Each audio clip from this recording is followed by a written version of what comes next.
Oh, say, can you see by the dawn's early light what so proudly we hailed at the twilight's last gleaming, whose broad stripes and bright stars through the perilous fight o'er the ramparts we watched were so gallantly streaming, and the rockets burst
Okay, ladies and gentlemen, welcome to Some Random Guy Speaks. I'm your host, Tony Love, and we are about to get started today.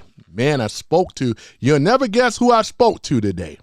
I spoke to Hard Right, better known as Mike, so yeah, man, we had a nice conversation. We got some things that's going to be happening in the Discord and things, so yeah, I'm very excited. Let me get my cameras up. Where my cameras? Where my cameras at? Hold on for a minute. Where my cameras at? And I thank you guys for coming into the room and things. So let me go ahead on and get started. We got a lot to talk about. Let me get my cameras up. Cameras. Okay, let me see here. Yeah. All right. I'm going to stay on the vertical for the most part of it because the horizontal, you know how that go, man. It's just one of those type of things, not enough viewers. I got some viewers, but not enough, not enough. But I love you guys over there on the horizontal, but, it is what it is. All right, so let me go ahead and do this here. Let me go ahead and put that down there. Where's my camera? There is my camera. Come on, camera. There we go. All right. See that big, beautiful flag, ladies and gentlemen? More, we're going to be talking about Melania, you know what I'm saying? That's how Trump said, Melania, China. So yeah, we're going to go and talk about it. We are going to talk about it, man. We got to talk about the update to Jake Lane. What else is that we have to talk about besides that? There's quite a few things, though, too, Boy, I tell you, man, we are getting better and better and better in America. You know what I'm saying? It's a beautiful thing. Yep, beautiful, beautiful thing. So let's go ahead and get started. I'm going to talk about Jake Lane for a minute. So you guys know who Jake Lane is. Let me give you a little background on him. He participated in the January 6th Capitol. We don't call it an attack, but you know how they got it worded. It was an attack, all right, but it wasn't us. Undercover FBI agents, though, and things. But he served about 4 years in prison on an assault and related charges before President Trump pardoned him and many others, right, on January 6th, all right? So there it is. Since his release, he has built a following through the provocative street activists focused on anti-Islam, pro-ICE, anti-immigration, and the crusade-style messaging. So recently, you guys know, or may not know, Dearborn, Michigan, which most recently major events happened on August the 18th, 2026. Lane held an anti-Muslim protest and addressed the Dearborn City Council, right? Sorry about that. Something in my teeth. Just finished eating. So here it is. So he held a anti-Muslim protest and addressed the Dearborn City Council. He framed it as part of a Christian crusade. Hundreds gathered, right? And more to come. There were counter protests, shoving matches, and 22 arrests, mostly misdemeanors, like disorderly conduct, right? Local officials said the city won by showing resistance and keeping the situation under control. This was at least his third visit to Dearborn. Earlier in August, he clashed during a religious protest in Dearborn, resulting in arrests, including one involving an Iraqi national later targeted by ICE. Yeah, they already got him. Told y'all that yesterday. They already picked him up. He's being held in the Northern ICE detention center, for what he has done. They're going to send him back to Iraq where he belongs, right? So therefore, he doesn't cause any more trouble. All right, so here it is. So just wanted to bring that up real quick. How's everybody doing, man? We about to get started in the show and stuff. And I thank you. If you're new here, please smash that like button, and also hit the subscribe button. And I would like to see it, but you know how that go. Hopefully they have some updates to it. What else is going on, man? You know what I'm saying? Well, we're going to see a video here in regards to Trump and Melania. I just like saying it like that, So what's up, everybody? Welcome back to the channel. This is Tony Love here, some random guy. Appreciate you jumping on the live stream today. We got real positive news coming out of the White House, and I want to break it down with you, right, in real time. The First Lady, Melania Trump, just made a major announcement, right, with the IndyCar and FOX Corporation to expand her Fostering the Future initiative. This is the kind of story that doesn't always get coverage it deserves. So let's talk about it. But before we do, ladies and gentlemen, hold on for a minute.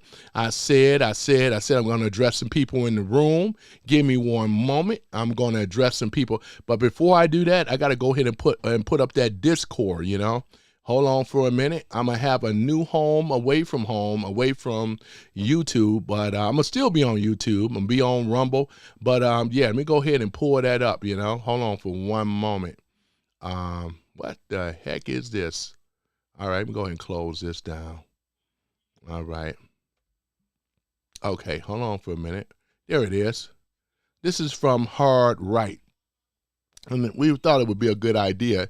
I'm going to start actually actually posting it or spamming it or whatever. So this is the Discord address where we can actually go and talk and chat outside of YouTube and things. Deontay is over there. You know, we also have, Graham from Euro and the Traveler, you know, some of you guys know him. Time is over there, you know. Hard Right, better known as Michael, is over there. So we're going to have a lot of them over there on the Discord, you know. So there it is. I just put up the link there. So therefore you can follow us though, you know, and then there's going to be a lot of other people, you know, some of your favorite, you already know the Mod Squad. Angela, Child of God, is over there. Dakota is over there. We got quite a few people over there. So don't be left out. You may want to hang out over there on the Discord. You know, we got Salty Avenger. Coconuts Are Real. Hold on for a minute. Who else is in it? We got Paula, you know, nice to see you again, and things coming on. Where's my thing at? I got to do thing for the ladies. Y'all know how that is. All right. And then for the fellas and stuff, you know how that go. Hold on for a minute. Who else is in here? Who else is in the room, you know? Oh, yeah, there she is. Angela, the Child of God. That sounds right, though, when you say Angela, the Child of God. You know, it sounds right. All Angelica, Angelico or Angelic, you know. Here he is. Let me see here. Coconuts Are Real, you know. Look at those flags there. Let me move this up a little bit. Look at those flags. It's got the salute, you know what I'm saying? Yep, look at that from Coconuts Are Real. Black Guy 9, you know, he's over here. Good luck with that, Joe Mama. I have it out with them soon enough. Joe Mama is in the house. Not Joe Mama, the legendary Joe Mama. Let me see. Joe Mama in here? Where Joe Mama at? He in here? Did I miss something? Joe Mama, is you in here? He's always watching. I got to get that, you know, set up. Crimson and Wine is in the house, boy. A salute, you know. Well, we got some real MAGA patriots in here, man. That is what's up. Good to see you again, Crimson. That's what I'm talking about. You got a good name there. Boy, I tell you, man. But we got a gold coin by Angela, the Child of God. Boy, ain't that something? Where's my sound effect at, though, you know? Boy, we got a lot to talk about. Oops, I got to do that again. There we go. The money. There we go. Now that's better, you know? First, it wasn't no money sound. How are you, Crimson? It's good to see you. I got to get my special. There you go. Yep, there we go. We got Dakota back in the house, you know. That's what's up, though. So, you guys, that's that Discord link and stuff. So, this is where I'm going to be hanging out for real, you know. But other than that, ladies and gentlemen, without further ado, so I think we're talking about that. What else are we going to, it's a lot of things that are going down. Let me say, doing good. What about you? I'm doing well myself, Crimson. I'm doing well, you know. Yeah, we've been having a great time in this room. And don't forget to hit that Discord, you know, and things. So, yeah, because that's another place where we'll be hanging out. Oh, we got Red Hood Beyond. He said, hey, Tony, what's up? That's right. The Mod Squad is in the house. Don't give a shout out to Red Hood as well, too. Dakota said, what's up, Red Hood? Oh, yeah, it's all good. Coconuts are real.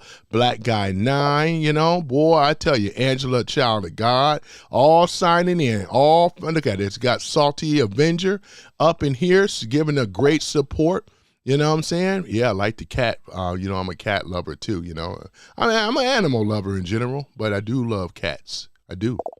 I love dogs, too. I do. Let me see here. Let me see. I just want to make sure I don't lose my place in space. But yeah, so we're going to be talking about it. Melania, we're going to be dealing with that and stuff. Boy, it's a beautiful thing though. But let's go ahead and deal with it. Talk about it. Not deal with it, but talk about it. I'm trying to think, was there something else breaking? But yeah, this is a big story here. And if you don't mind, I'm going to go ahead and pull it on up here though too. Yep, for Trump. You know what I'm saying? Because, you know, Trump always make the headlines, man. Hold on for a minute. Let me go ahead and pull up Trump. In fact, let me go to the White House, though. There it is. I got it set up right here. Look at that. Let me go ahead on and take this down for a minute.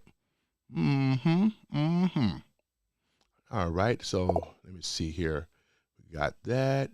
All right. We're going to go ahead and put up the screen here. Oops. There we go. Yep, we got the screen up. There it is. Boy, look at this here, boy. We about to play it right here. Now, this is the First Lady Melania Trump joins IndyCar and FOX Corporation to expand fostering the future.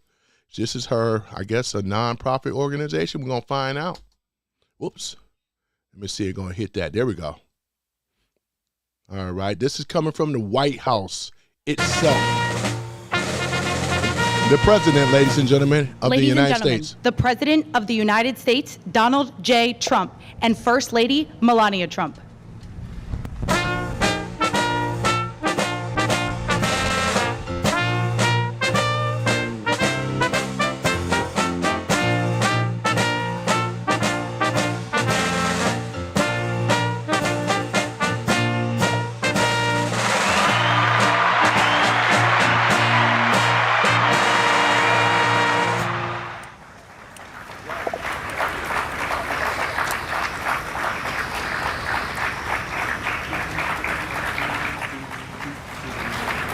Good afternoon. I heard you missed me. Here I am. Welcome to the White House. A warm welcome to our distinguished guests today, Mr. President, my father, Mr. Knaus, cabinet members, Mr. Penske, Mr. Bose, Mr. Shanks, the talented drivers, our universities, and the remarkable individuals who stand in support of my Fostering the Future initiative.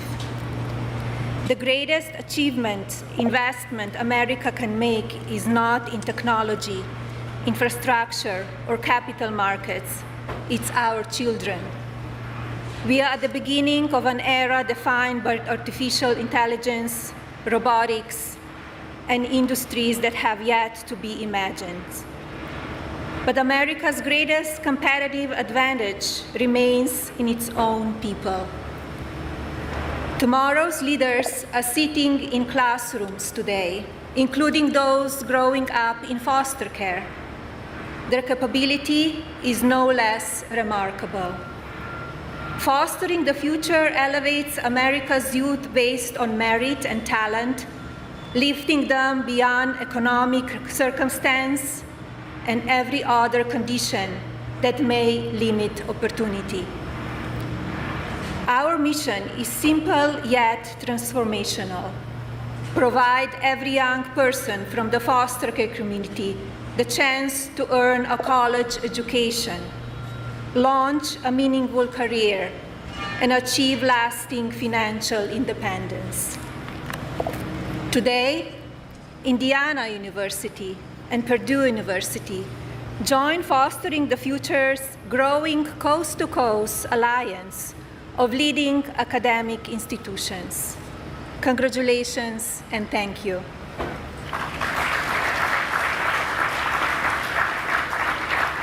Together, They expand a national network of 26 universities that prepare our foster youth to shape America's growth. I'm very proud to share that this last spring, Fostering the Future Scholarship supported the education of our first doctor. He will change the lives of so many people. Tomorrow, thanks to visionary partners such as IndyCar and FOX, Fostering the Future graduates will build new companies, launch new industries, and redefine what is possible for all Americans. Fostering the Future is more than an educational initiative. It is generational investment in America's talent pipeline. Every student who graduates strengthens our workforce, accelerates innovation, expands economic opportunity, and reduces long-term dependence on government assistance. The return of this investment is measured not only in lives changed for the better, but in stronger communities, a more competitive nation, and a future powered by American ingenuity. Education is the one asset that can never be taken away. It is the foundation upon which confidence is built, opportunities created, and the future is invented. And finally, look at this incredible race car, gorgeous and powerful. I'm sure we cannot wait to see it start its engine. Good luck to all of the drivers and teams on Sunday's race. And now, it is my pleasure to introduce a true champion, the chairman of Penske Entertainment and owner of IndyCar, Mr. Roger Penske.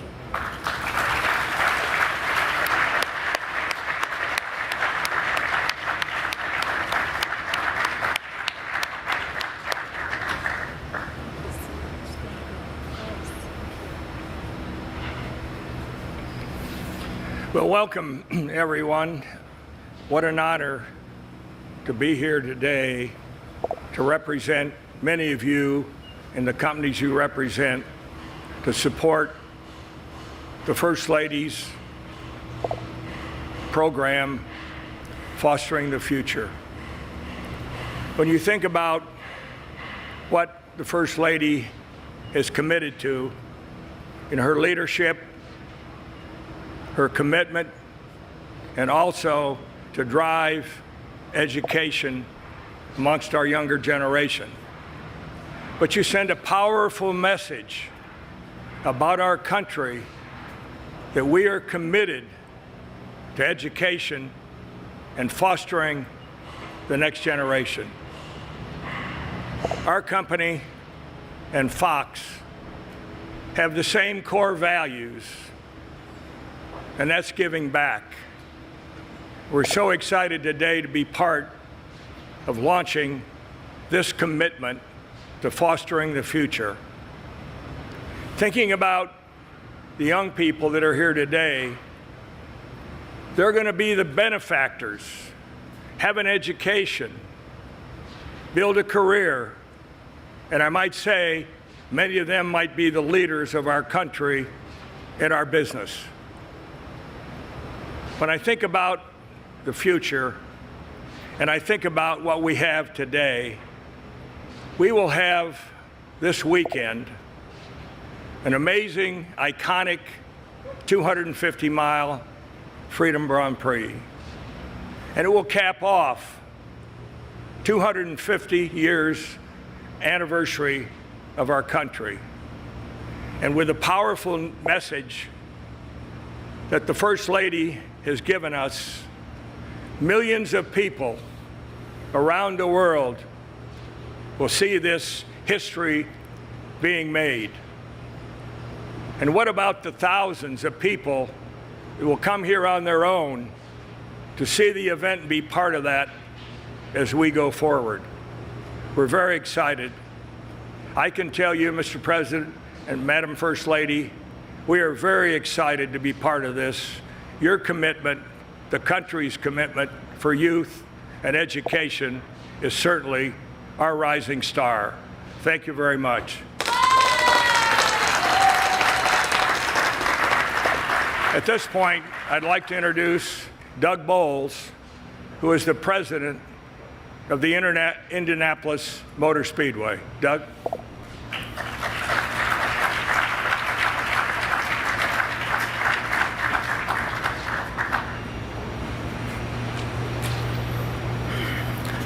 Well, good afternoon. Mr. President, First Lady, thank you so much for hosting us here in this beautiful rose garden. It's really an honor to be here, to be with you, especially to talk about fostering the future. Thank you, Roger. You know, it's an honor to be here representing IndyCar. It's America's original racing series. In fact, our first national points-paying race was in June of 1905 here on the East Coast in Bronx, New York. So this is America's sport, and to be able to race the Freedom 250 in our nation's capital is outstanding. But Roger, you've championed our sport for so long, not just IndyCar racing, but the sport in general. But what you have brought to IndyCar since you've come is unbelievable, and we would not be here today getting ready to race in our nation's capital, around Washington, D.C., around the National Mall without your passion. You know, if we today had to write the history of motorsport, you could not do it without a volume specifically about Roger Penske, starting with your passion, your commitment, your leadership, and certainly your success. Thank you so much for all you've done for our sport. As Roger mentioned, IndyCar is honored to stand here with the First Lady to take part in fostering the future alongside our friends at Fox. Like most, I'd only a small understanding of fostering. In fact, it was only the basics like food, shelter, and stability. Those were the things that I thought about when I thought about fostering children.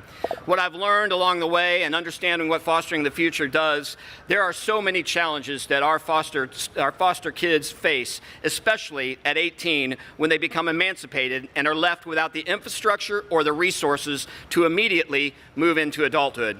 In fact, I met one earlier today, Jaden Martinez, who's the son of Texas, who's one of those young men who we know out here. Thank you, Jaden, for being here and being a voice for fostering the future. Fostering the future, like an IndyCar pit crew, provides tools, support, and resources along the entire path of foster care, and especially when foster children age out of the foster care system. Funding higher level education is one of the biggest challenges, and as the First Lady said, education and investing in our youth is so important. This partnership with Fostering the Future will open doors for our youth and honor two great educational institutions in our home state, Indiana University and Purdue University, by providing scholarships to allow these young adults to continue their education at these world-class institutions. You know, IndyCar is a sport that requires talent and leadership to succeed. And education at Indiana University and Purdue University, through the scholarships from Fostering the Future like this, will help harvest those qualities in the next generation. In just a few short days, with the unyielding support of our president. I got to say hello back. We got someone from Michigan as well. Food Chef 6. That's what's up, man. Welcome to the chat. Boy, let's go ahead. That's somebody else from Michigan, in the mitten. I'm in the mitten. You got a few people in the mitten. How you doing, though, fellow Michigander? Yeah, that's what's up. Let me go ahead and play this again. That's all right. Thank you, Mr. Trump.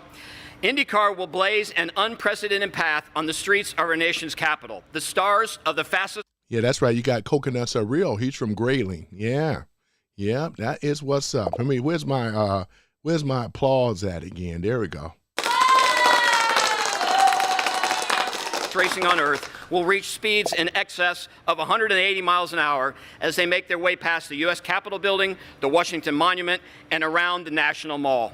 They'll put on a massive and very fast spectacle. Paul, are you from Michigan too originally? I didn't know that. Boy, we got a lot of Michiganders.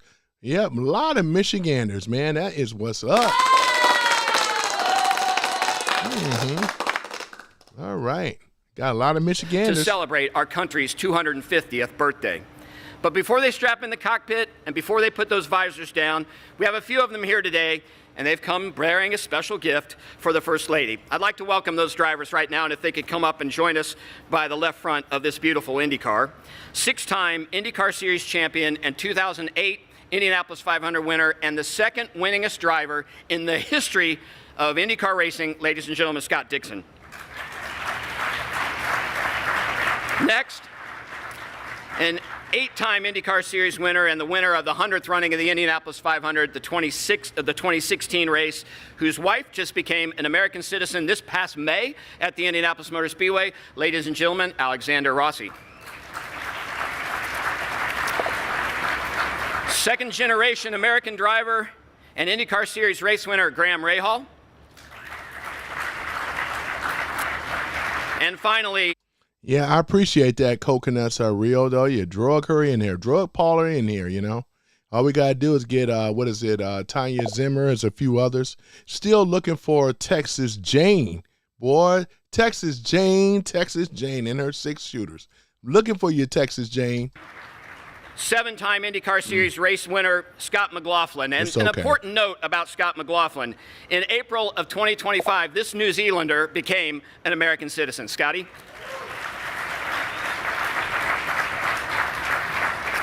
And Scott, if the First Lady had come up, you have something special for the drivers to present to the First Lady.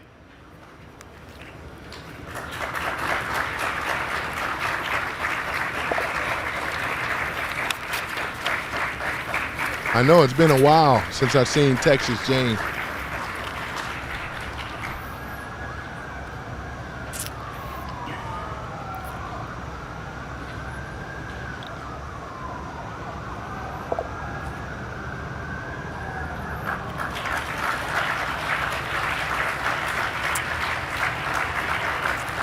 And once again, on behalf of the IndyCar Series, Mr. President, First Lady, thank you so much for all your support in our event this weekend and for hosting us here. Yeah, you know, Trump is a gentleman, too. He stands up even for his wife, you know.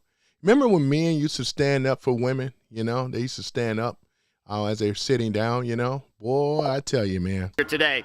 And with that, it's time to hear from the other half of this awesome partnership supporting Fostering the Future. He's Hoosier born, and he's one of the most talented leaders in sports and broadcast. Ladies and gentlemen, please give a welcome to Fox Sports President and Executive Producer, Eric Shanks.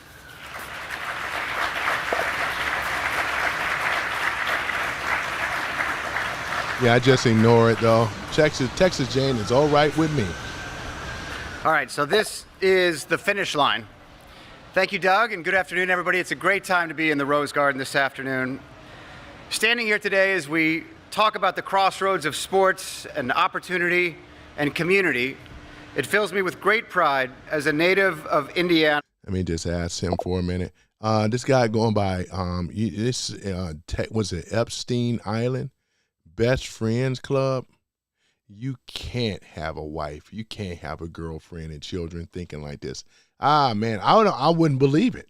I wouldn't believe it, you know. How big of a boy are you?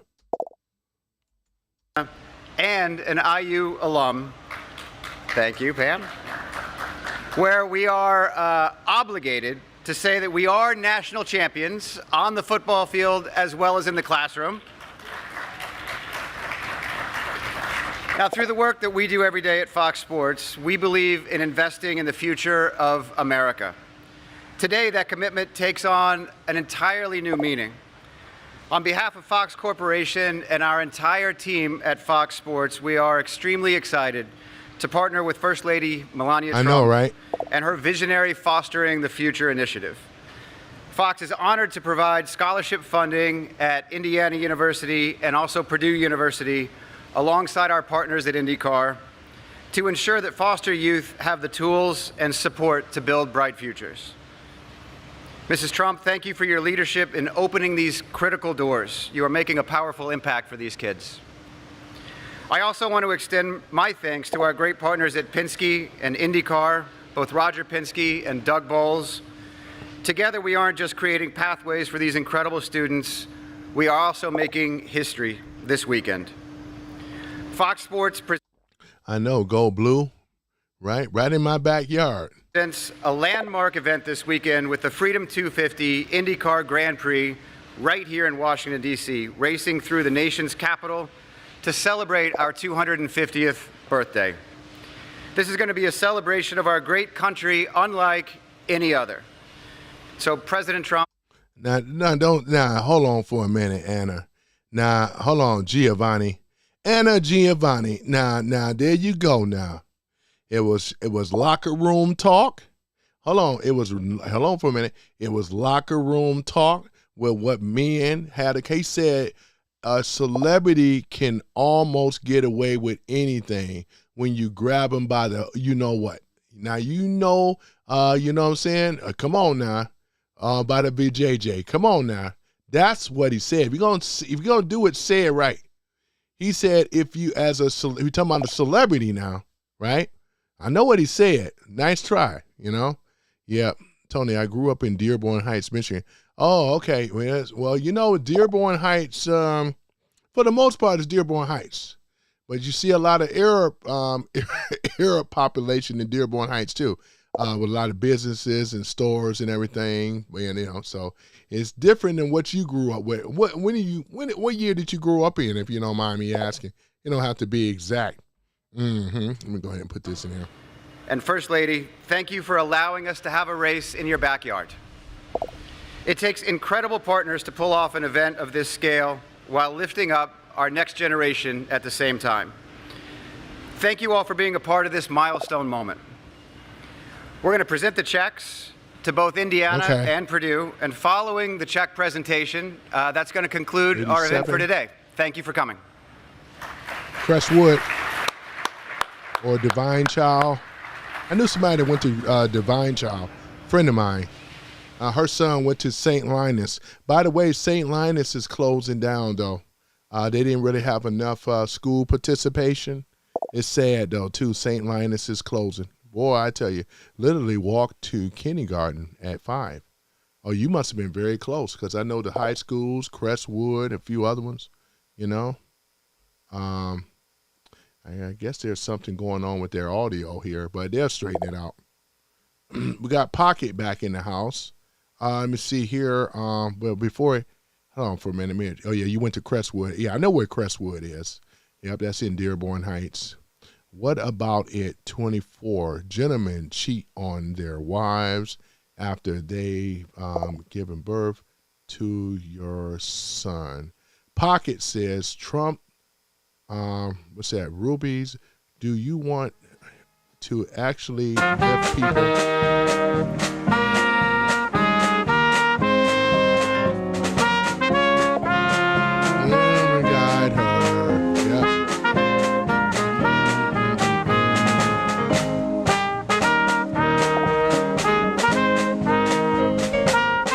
All right, so that's pretty much over. Now we got to go ahead and pull up Trump. Hold on for a minute. So that was over with Melania. That's her actual, and it's going to get into it a little bit more too, and things, so that way you guys would know what's going on and stuff, you know. So I think it's a pretty good charity thing though, with the foster home thing and all that type of stuff. So let's go ahead and do it here. Let's do it. All right, nope, that's the breaking news story. Hit the wrong one. Let's do it. Okay, we're going to put that up. Let's do it. All right.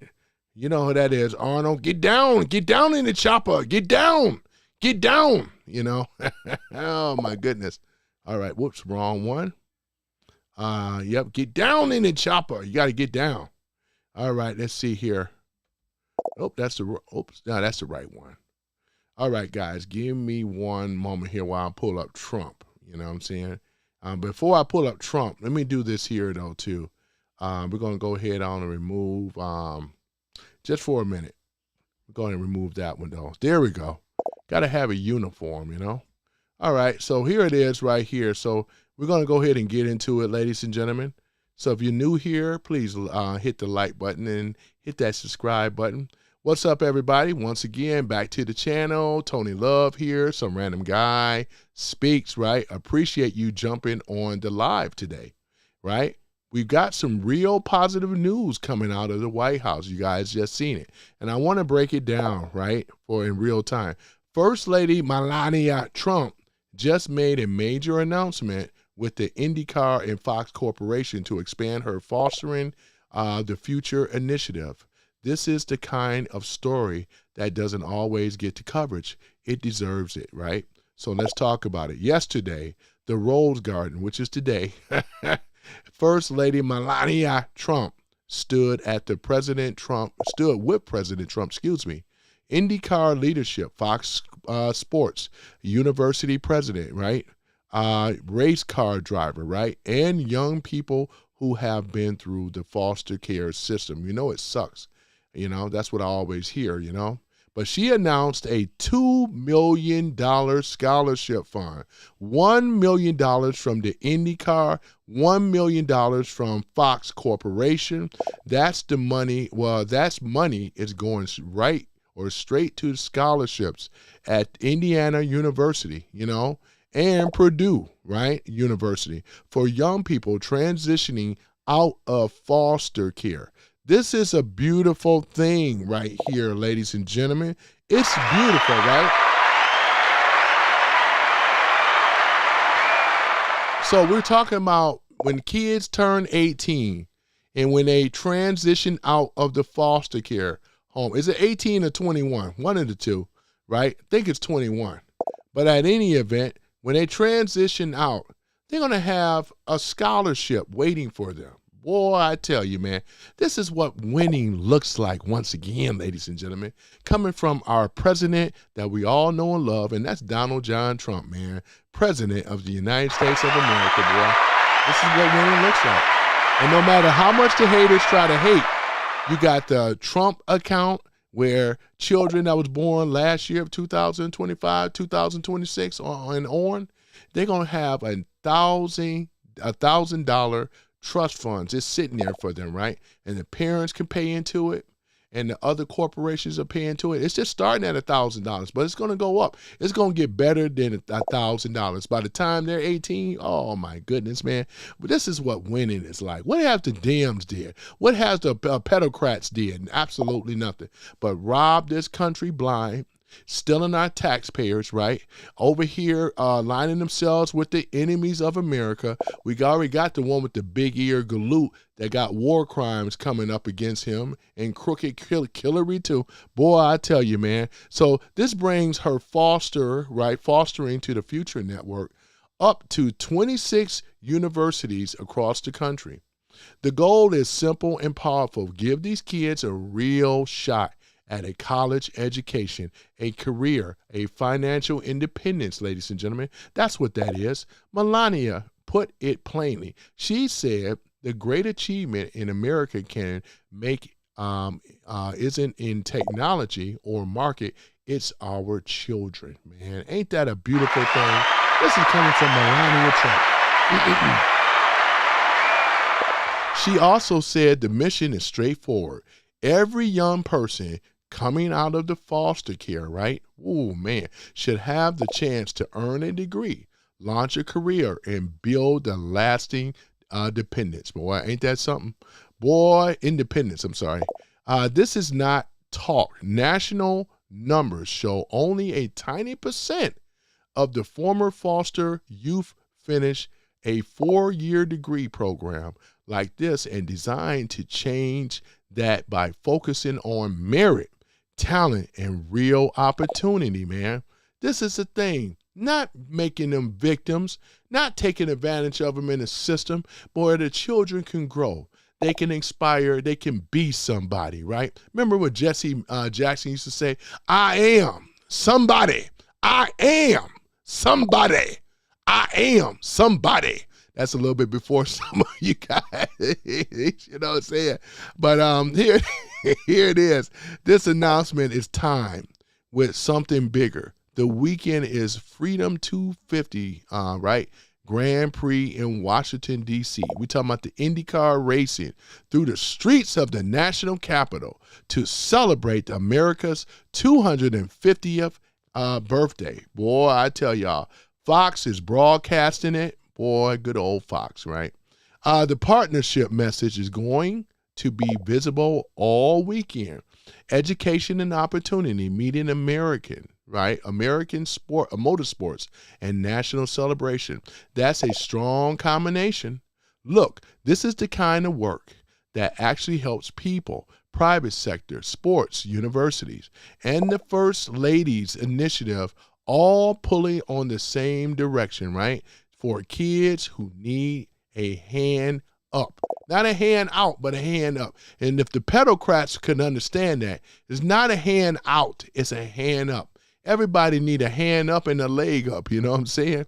Drop a comment down and let me know what you think. Do you like seeing more of this type of public or private partnership focusing on real outcomes? Hit the like button, ladies and gentlemen. Here in this chat, we would appreciate positive encouragement, and also hit the subscribe button. Boy, ain't that something, man. That's a beautiful thing. So fostering the future is First Lady Melania Trump's initiative that she launched back in 2021 as a part of her Be Best platform, right? Focused on improving outcomes for the youth and our age out of the U.S. foster care system.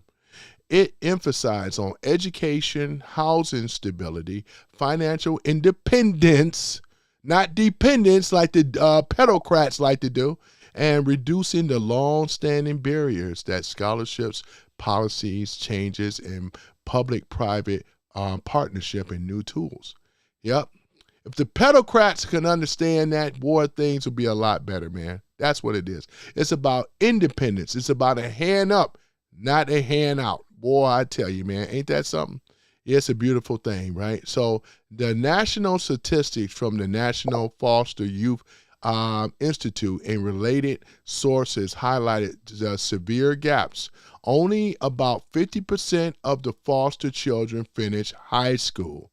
Wow. Roughly 3% of the former foster care youth obtain a college degree, far below the general population rate of 49%. And about 20 to 25% experience homelessness after aging out, which is so sad, right? Only 1 to 2 have a gainful employment by age of 24, right?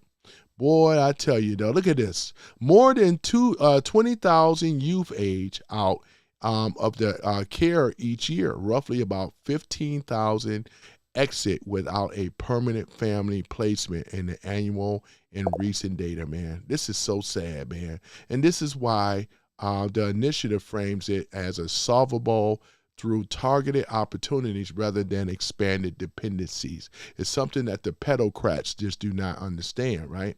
Boy, I tell you, ain't this something, boy? But right here, we have, let me just read this here, because major components and measure impacts. As of mid to late 2026, University Scholarship Network grew from a smaller set of partners to 26 college and universities. Nationwide, after the August 20th, 2026, 2 million IndyCar plus Fox partnership scholarship, they both donated $1 million each at the university and Purdue University, participating in schools including University of Texas, Ohio State, University of Georgia, University of Florida. Is that the one, them Gators? How about them Gators? I had to throw that in there. University of Alabama, LSU, right? Vanderbilt, University of Virginia, right? University of Wisconsin, those Badgers, right? University of Miami, right? Arizona State, right? Oh, man, you're Arizona State, right? Look at that. Boy, is it at the one, the Sun Devils? Villanova, right? And Pepperdine and others, man. They're all participating in this thing. Isn't this a beautiful thing? Focus is often on technology related or career oriented, right? Education leading to entry level jobs and financial independence, not dependence like the pedocrats want them to do. I want to be a victim. As long as you vote for Democrat, we're going to keep you dependent forever. We're going to keep you being a slave forever, you know, so you can be in the system, right, and be in the ghetto, and nobody ignores you, and they just disrespect you and everything. This is what they plan to do with the pedocrats. But here on the right, everything is all right, boy. I'm all right. Nobody has to worry about me. I'm doing fine. Which I don't know about Kenny Loggins, man. What you know about that? You remember that one? Y'all remember that? Oh, man. Well, I tell you, man. But here it is, number 2. Housing support. Melania Trump foster youth to the Independence, FYI program. She originated earlier 2019 to rebrand it and expand it under the First Lady's leadership. Man, we got a beautiful First Lady, don't we? A real woman, you know. Shout out to Big Mike. I had to throw that in there. Since earlier 2025, supported more than 1,400 to 1,700 youth with the housing vouchers and roughly $23 million in funding. Secure $30 million in FY 2026 budget for continuing and expanded support. Operates through hundreds of public housing authorities in nearly all states. Provides vouchers for youth, for young adults under 25 who are in or recently left foster care, plus supportive services from education and career goals, right? Address the high homelessness and risk after aging out. Look at that. So it looked like they do age out at the age of 18. Yeah, not 21. Y'all might have put it in the chat too, but I'm over here looking at it right now. So this is what Melania has going on, right? This is what it is. Now we got to go ahead on and put this is coming straight from the White House, man. You know how I like to do, straight from the White House. Now let me go ahead on and pull up something else. There's some more stuff they hit. Let me see here. That's Melania celebrating. Okay, and let me see here. What else? We got to go pull up some more. Melania, we got to pull up some more here. Yeah. They say she's even beautiful in person. Look like I see Euro and Traveler is going live right now. That's what's up right there, man. Look like Time. Is that Time? Look like him over there too. That's what's up. Shout out to Graham from you said Euro and the Traveler. Shout out to Deontay Rant Rave Speaks too, man. I know we got to get together. We all, and by the way, guys, we're all going to get together. We're going to be like a foursome. We're going to be like 4 of us and stuff, I think Hard Right said he's going to be a part of it, but we're going to have a foursome, man. We're going to be all up there, man. Taking them on and taking them out. You know what I'm saying? There it is. So let me see here. I'm going to pull this up. Let me see here. What is going on? Let me go to live here. Let me see. I think Euro in the Traveler. What was this here? There's Trump right here at Myrtle Beach. All right. Let me go ahead and do it. These guys are helping. Hold on for a minute, ladies and gentlemen. Let me do this. Let me go ahead and take this down for a minute. And, we're going to get into it, ladies and gentlemen. Y'all all right? Are y'all all right? I'm all right. Nobody has to worry about me. Yeah, I know, right? I'm doing fine. Yeah, man. Kenny Loggins. They say, why this guy singing Kenny Loggins, right? Let me see here. Hold on for a minute. All right, we're going to put this up here. Nope, that's the wrong one. Where is my vertical? And I thought I was all organized. Apparently not. Here's the screen right here. But let me go ahead and move this out my way. That would actually help. Okay. That's the camera. I think this is it right here. Whoops. Yeah, we got that one. Okay, that's the horizontal one. And then let me do the vertical one, and then we're all good. All right, let me see here. Is this the one? There we go. All right, and then we're going to go put this one up. There we go, ladies and gentlemen. There we go. All right. Now let's go ahead on and play Trump. Yep, there we go. Let me see here. Whoops. All right, take it away, President Trump. And I built our military during my first term, and we're using it now. But the late, great Senator Lindsey Graham was always one of the fiercest defenders of the United States military. There is nobody that fought for our military like Lindsey. And I'm proud to say that we officially named Joint Base Charleston in his honor. That's a big deal.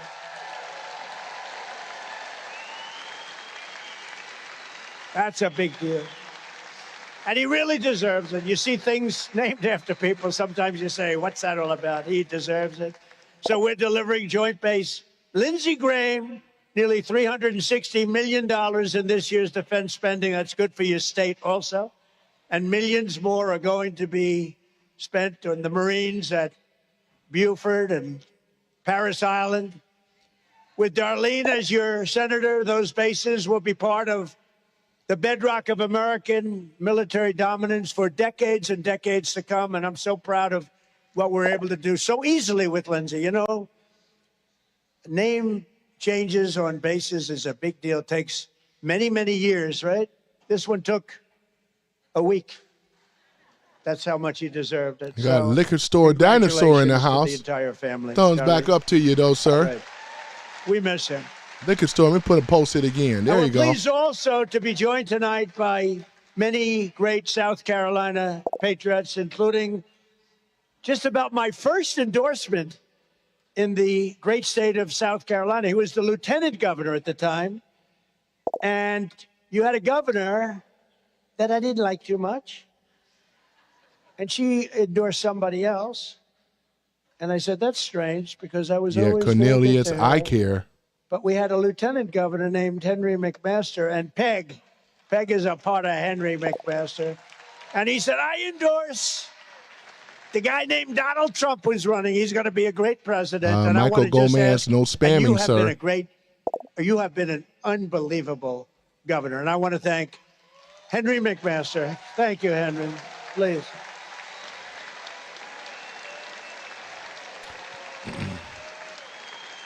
Yeah, Michael Gomez, do it again. Time him out for at least about 10 seconds, 8 to 10 seconds. I appreciate it. The first one, he kept your state totally open during COVID, okay? That's pretty good.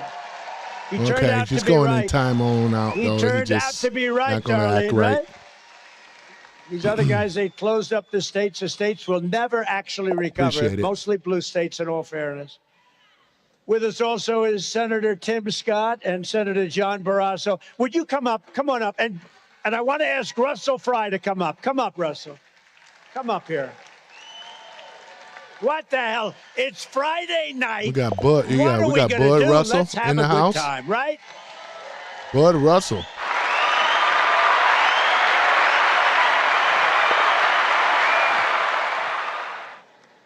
Is South Carolina Donald J. Trump country?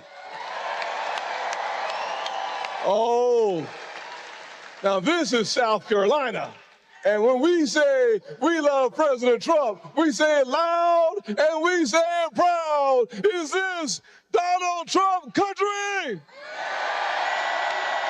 Oh, yeah.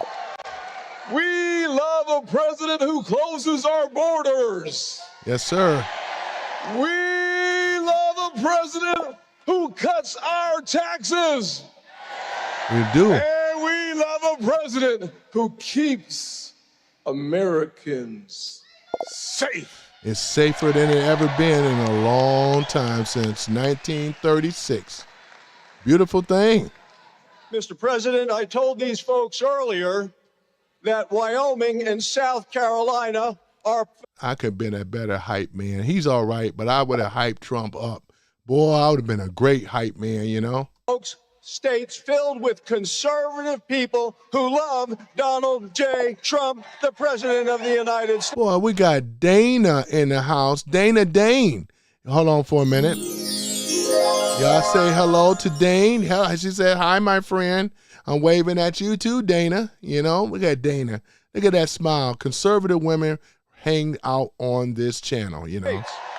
You pedocrats should start learning and taking some notes. And I told them that you and Darlene in Wyoming follow what we call the cowboy code. You live each day with courage, you take pride in your work, and you do what needs to be done every day for the people of this great country. And for this, we are very, very grateful.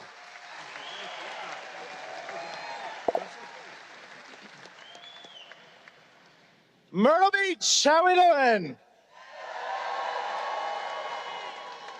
Like the president said, it is Friday. Are y'all ready for November? Are we going to let the Democrats unseal our border again?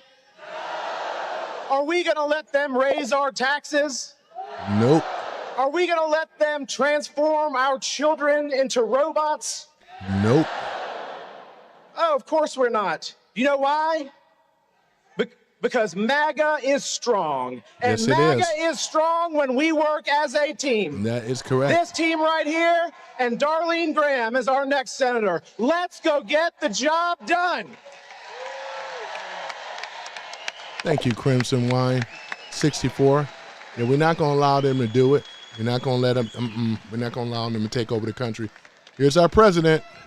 And by the way, Governor McMaster has just endorsed very strongly, very powerfully, Senator Graham.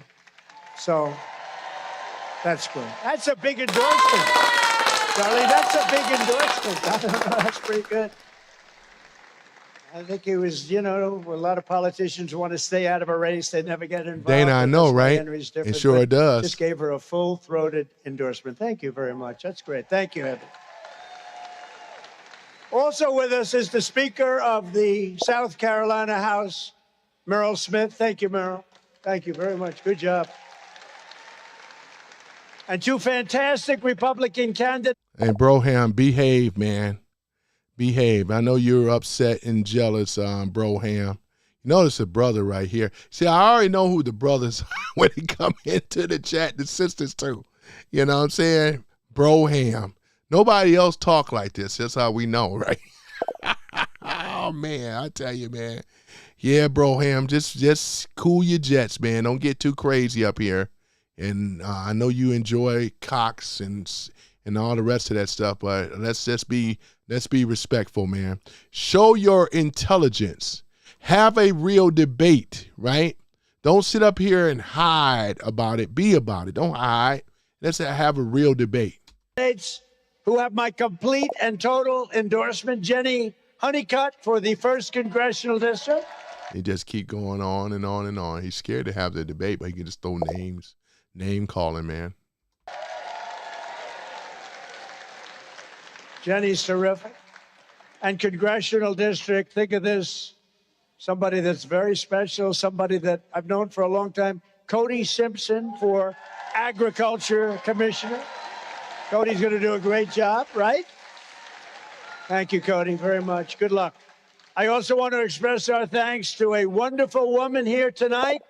And for the MAGA women, you know, my invitation is open. Any of you can come up here and say a word or two if you want to. You ain't got to, but if you want to. And that's for the guys, too, you know. Who has done an unbelievable job. It's so sad. You know, you meet people and you love people, but her name is Caroline, and she's our press secretary, and she just had a baby. And I just learned she loves the baby more than she loves Donald Trump, and I'm very angry with her. Where is Caroline? Yeah, where's Caroline at? She's a wonderful press secretary. Aren't we getting Carrie Lake now? Boy, Carrie Lake is going to be fire. Aren't we getting Carrie Lake as the new press secretary? She's fantastic. She is. You haven't heard the last of her. She'll be working for us outside. Got the Trump But she's hat going to spend on. a little time with those two beautiful babies, right? Thank you, Those Caroline. beautiful What a babies. job. Kiss those babies. Y'all remember when presidents used to kiss the babies? I don't remember it, Oh, but bring her up. They're all. Come on, this is Caroline. FDR days. Mm-hmm. Bring her up.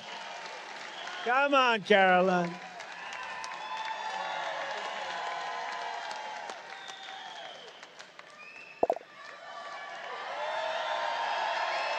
Yeah, here she comes. There she is. Hello, South Carolina. Thank you. Well, thank you, Mr. President. You didn't need to bring me up on stage, though I do love a good podium. And I just want to say, President Trump, you are the most consequential and historic president in the history of our great country. And it has been the honor of my life to serve as your White House press secretary, sir. It really has. And I just want to let everyone in this room know how hard this man works. Mandy Marie for is all back of you again? and for every More do you have to say, Mandy Marie? American across the country. Regardless of whether they're a Republican or a Democrat, you call this man at 6 in the morning, you call him at 3 in the morning, he picks up the phone because he's looking out for you. And he needs. I'm going to say this. Any other conservative ladies want to address Mandy Marie 5951? She's very, very delusional to think about Trump and the babies for some reason. Any of y'all ladies want to address Mandy Marie? Oh, my goodness. Let's see here. Your help with a Republican Congress for the next 2 years so he can make our country greater and stronger and wealthier than ever before. So get out and vote. Hey, Thank you. Hold on for a minute. Hey, Mandy Marie, would you like to come up in here? Would you like to come up here on the mic and talk about it and things? I mean, yeah, Bernie in the house. We got Bernie. Level up those likes, man. We got Bernie, boy. Hold on for a minute. Where's my... All right. Mandy Marie, would you 5951, would you want to come up in here and debate this? I would love to. You know, you want to come on up here, Mandy? Since you're saying that Trump is all this and stuff and putting out all this false and misinformation about our President Trump that we all know and love. Mm-hmm. But I just want to, I know I see her photo. But I just want to see if she want to come up here. Is she really about that life? You know what I'm saying? Oh, man, let's go ahead and play some more.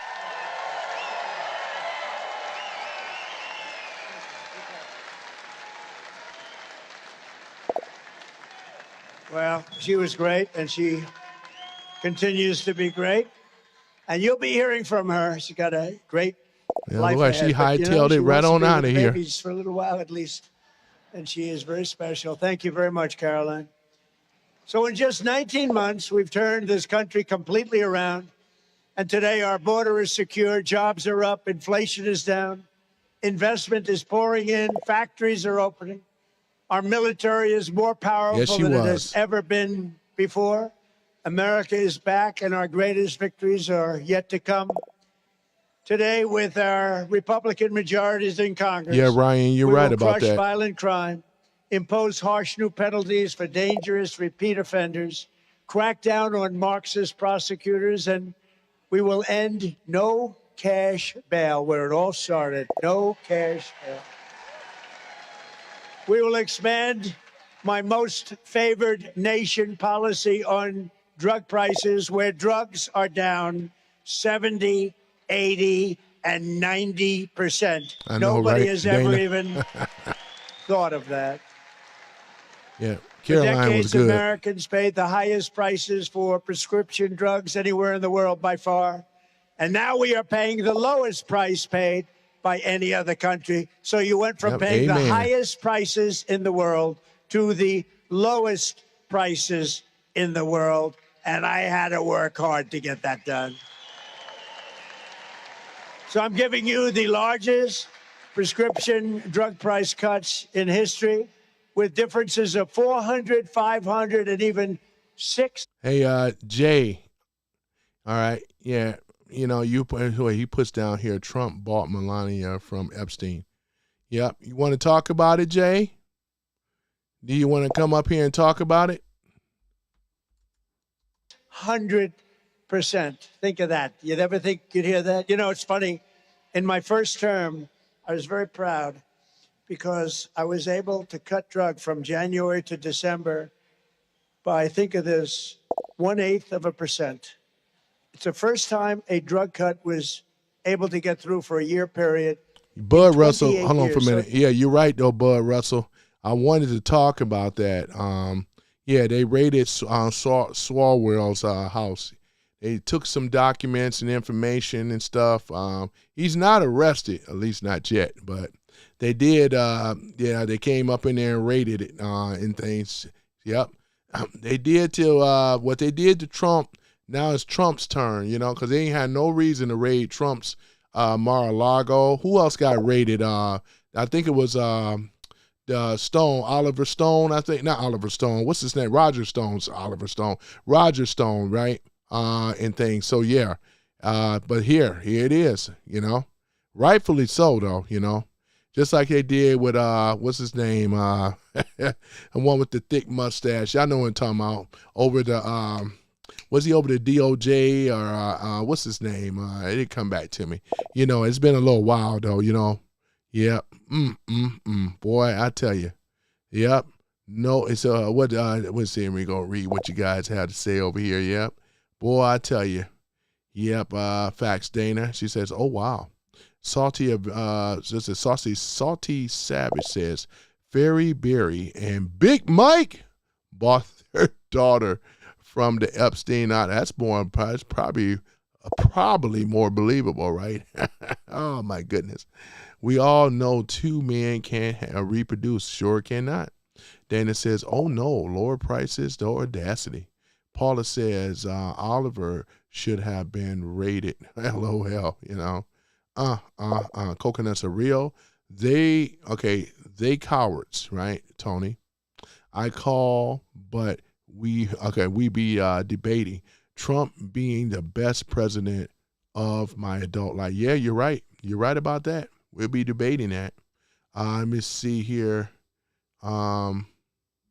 He said, look at the MAGA clown host. Hey, Steven, I'm giving you an opportunity to try to debate something, man, but you just can't do it. Because you know why? You can't contain yourself. I'm over here all calm and cool reading people's posts, and all you got to do is just throw out insults and MAGA clown and all the rest of that stuff, but you ain't saying nothing. And then when we even give you the chance to say something, you still cower it out, So he said, well, prove it. Prove to me that Trump is the worst president ever. I'm even asking the question. See, and that's what they do. They avoid the question. Watch you repeat it again. I'm asking him, prove that Trump was the worst president ever. He said, Obama, prove that. Prove that Obama was a better president than Trump. We all listening.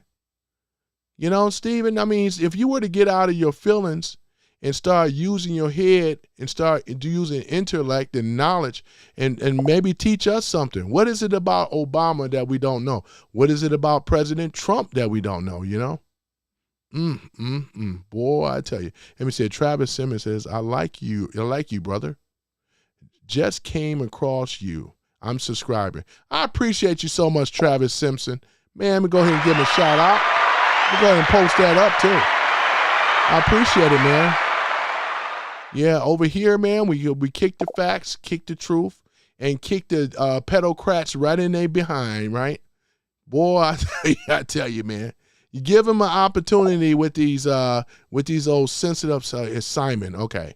Yeah, is that Simon? Travis. Let me see here, Simon. Okay, yeah, I said Simmons, right? I meant to say Simon, right? Brian Reedy is in the house. Brian Reedy. You showed up, ladies and gentlemen. Welcome in, Travis. I did. I welcome Travis too, man. Oh yeah, that is what's up. Okay, let me see here. What's going on here? Black. Okay, Amanda Marie says black for MAGA is insane, right? Well, tell me how though, Amanda Panda. Tell me how black MAGA is insane. Not that MAGA is insane. She said black MAGA, Is that supposed to get my goal and say you're racist or something or what? I mean, giving you guys an opportunity, which I rarely do. But it just proves the point. This is the reason why I don't open up my stuff for them, because all they do is have a bunch of nonsense and in their feelings, right? They can't even construct a good debate, let alone. This is terrible, right? Boy, you got Jason Beatrice in the house. Do you denounce Sharia law, Lorenzo Sewell or whatever? They wouldn't even denounce Sharia law. They're all for it. Even the mayor in Dearborn wouldn't denounce it. In fact, they wouldn't even denounce 9/11. Ain't that a shame? Boy, I know. Well, Amanda can't bait me. That's why I'm calling them out, though. Coconuts are real. I call her out if she's even a man, Amanda Panda. Educate us, man. That's all I'm saying. Educate us. I bet you can't defend it. I bet you can't defend it. We already know they can't defend it. That's why they come in here all mad and pissed off. Because if the pedocrats were ahead, right? If they were the ones in advantage, they wouldn't be. They'd be going here gloating and saying how we lost and we suck and everything. But they come in here with name calling and everything. How I'm gonna get upset with that? What do you think about Candace Owens? I think she's a what's the word? I'm going to try to be nice. I used to do some things on Candace. I liked Candace in the beginning, but when I found out that she's nothing but an opportunist, you know, and she was never conservative, she just used the platform to gain clout and gain followers and stuff. And then come to find out that when she started attacking, you know, Turning Point USA, Charlie Kirk after his death, right? And you know, the rest is history. She was the one that came up with that old whacked out Jewish conspiracy and all the rest of this crap that couldn't even be proven or whatever. So yeah, she's a real whack job, man. Mm-hmm.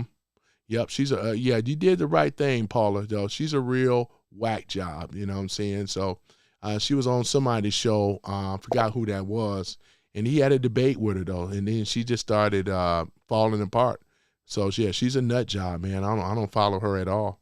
You know what I'm saying? KT says, I have to admit, there are some salty haters. No matter what you do right there, always is always going to be that one. As long as Jesus Christ and my wife and my family is safe. Oops, wait a minute, read the rest. Safe, and America is safe too. Amen, brother. That's exactly what it is, because this is founded on Judeo-Christian values in this country and stuff. And we already seen what they were trying to do, the pedocrats and the commies and all the rest of them, though. They all mixed up and lumped up in that old nasty and sexual pool that they all swimming in. Yuck and nasty. Talking about Solomon and Gomorrah. Oh, my goodness, oh, man. Yep. So let me see, Bud Russell said liberals can't debate. They just insult. That's all they do. That's why I'm not going to have them up here just insulting and all the rest of this stuff, because they ain't got nothing. What do they have to say? We, again, like me and Hard Right, Mike said earlier on the phone, that's why he knows my motto. I don't debate these clowns. For why? We have the advantage. We're out in front. We're winning. They're underwater. We up here. We don't have to deal with losers. If you got to prove yourself, you got to bring yourself up to have these debates. Right now, y'all underwater, the pedocrats and all the rest of them, commies. We don't deal with commies in America at all. And we're going to keep winning because we are winning. Thank you, Angela, child of God. Got the silver star. Let me do my little, it's a silver star right there. Let me put up. There we go. Got that silver star, boy, you know. I just treat it like another coin. I appreciate you, dude. Appreciate you, Angela, child of God. That's what's up. Give it up to Angela, child of God, you know. But that's what it is. They don't like to have these type of conversations, though. These are grown folk conversations, though, right? That's what it is. Travis Simon says, we are all Americans. No country has done more for others, and because of that, we need to be united. You're absolutely correct there, Travis. And that's exactly what we are. We are united. We're more united now than we ever have been before, right? Because of Trump. The man who divided us was Barack Obama, better known as Barry Santoro. We were more divided than ever. Now we have became more united than ever. Look at black MAGA. White, ain't no black MAGA, white MAGA. We just MAGA, right? KT 23423 got a new subscriber here. I love all my American family and friends. I appreciate you too, KT. Let me give you a little shout out as well. I appreciate you for being on the show. I appreciate you though, man. I really do. I really do. Yep, I really do. Let me see here. Let's see here. All right, let me see here. Alan Brooks says, if Americans and the federal government doesn't pay attention, we will soon have Fallujah battles in America soon. Jesus Christ is king. No, we're not going to have Fallujah battles, though, because, again, Iraq is not even an issue. A lot of them signed the Abraham Accord, which all of them, Israel is going to sign it too. They're all going to sign it where they're going to agree in that agreement that they're going to live amongst each other. There's not going to be no more wars. And if they violate and break that promise, it's going to be hell to pay, because right now, United States have the advantage. We have the power. We have the might. We don't need to send soldiers in there at all, though. We could starve them out we can starve them out tremendously through the actual. You already know. We can starve them out when it come down to the actual tariffs and things like that. So, and it's been working. This is how we got China together, So yeah. So if China even tries something, all Trump got to do is raise it up to 150%. It'll hurt China. It'll be like, this is how you keep countries at bay. And this is how you break the deep state, because ain't nobody coming in America, not with our military, and they know it. Dana says, clapping, I am a child of God also. Go ahead, Dana. Yeah, a lot of us are or want to be child of God. That's for sure, though. Amen to that. Black Guy 9 says, shout out to all the fruitcake liberals, though, to the fruitcake liberals and the pedocrats, you know what I'm saying? Let me see here. Julie says, I don't think we saved yet, but at least we have an administration that loves our country and willing to do the right thing, no matter the opposition. Yeah. But I say this, though, ain't nothing 100% guaranteed. But right now, the way that Trump has been dismantling our enemies, even our deep state enemies, the sock puppets and the shadow puppets and stuff. So Trump has been doing a beautiful thing, shutting down the border. He ramped up ICE and stuff, getting rid of a lot more illegals out of this country. And that's a beautiful thing. Even the guy that assaulted Jake Lane, he's already been booked by ICE. I mentioned this already. What's his name? Abbas or whatever, out of Dearborn. Actually, he's out of Detroit, but he's over there close to Dearborn or whatever. He got arrested. He was like, what is he, clowning like this? The guy was like about 50, 47, something like that, boy. But they got him together, though. He got his butt up on out of here, I tell you that much. Jason Beatrice says, I was just debating a Muslim from Lebanon and Gaza. They want us to say death to Israel, but when we refuse, they were complicit in genocide. Yeah, exactly, though, And that's the thing about it, though. And as I said before, and this is for the Muslims, if there are, we know as far as with some good Muslims, you should be doing more of basically standing up against the bad Muslims, because they making it bad for you guys and making it bad for everybody else, because you're supposed to be a representative of peace, right? You're supposed to respect the law too. This is not the Middle East. We have the Constitution. Now, when Jake comes out there, Jake Lane, and does that type of stuff, you have to respect the law, the federal law, right? You already seen what happened with that Abbas dude. They end up he's being held in ICE detention right now and being shipped back to Iraq, right? So that's a good thing about that, though, man. He did some time for a murder that he did, running over a woman and stuff like that. So I pulled up his background. So they got him together and gonna book him and get his behind right up on out of here, as he deserved to be, because it's at his own hand. He violated Jake Lane's constitutional rights. Yep. Let me see it. Paula says, Tony, I think he meant we have insurgents here in the Islamic countries. Yeah, but here's the thing about it. We had them here in Dearborn too, Paula. And I'm just going to say that one too. We had them here in Dearborn. Y'all remember last year, they foiled it. They stopped it. They were about to blow up something over in Ferndale, Michigan, and they stopped it. They went in there.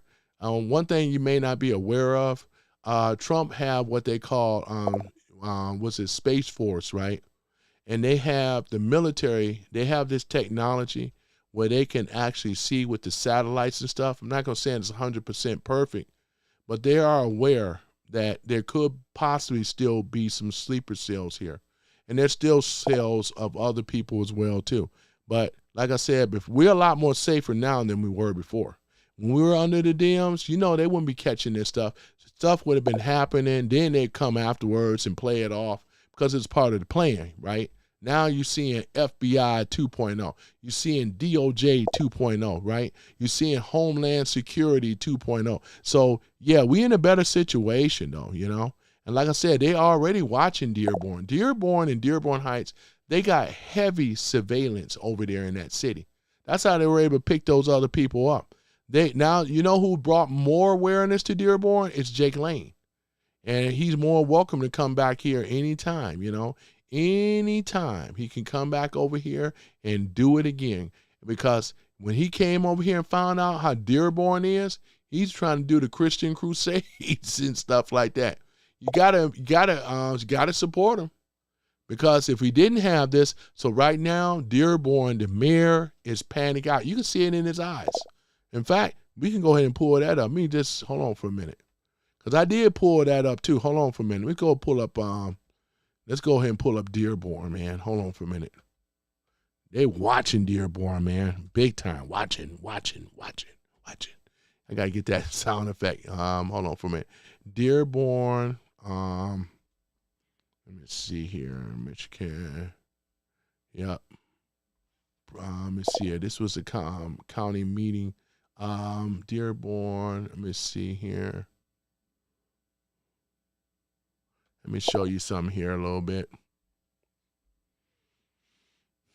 These are mosques over here in Dearborn. You see this? This right here? This is a mosque here.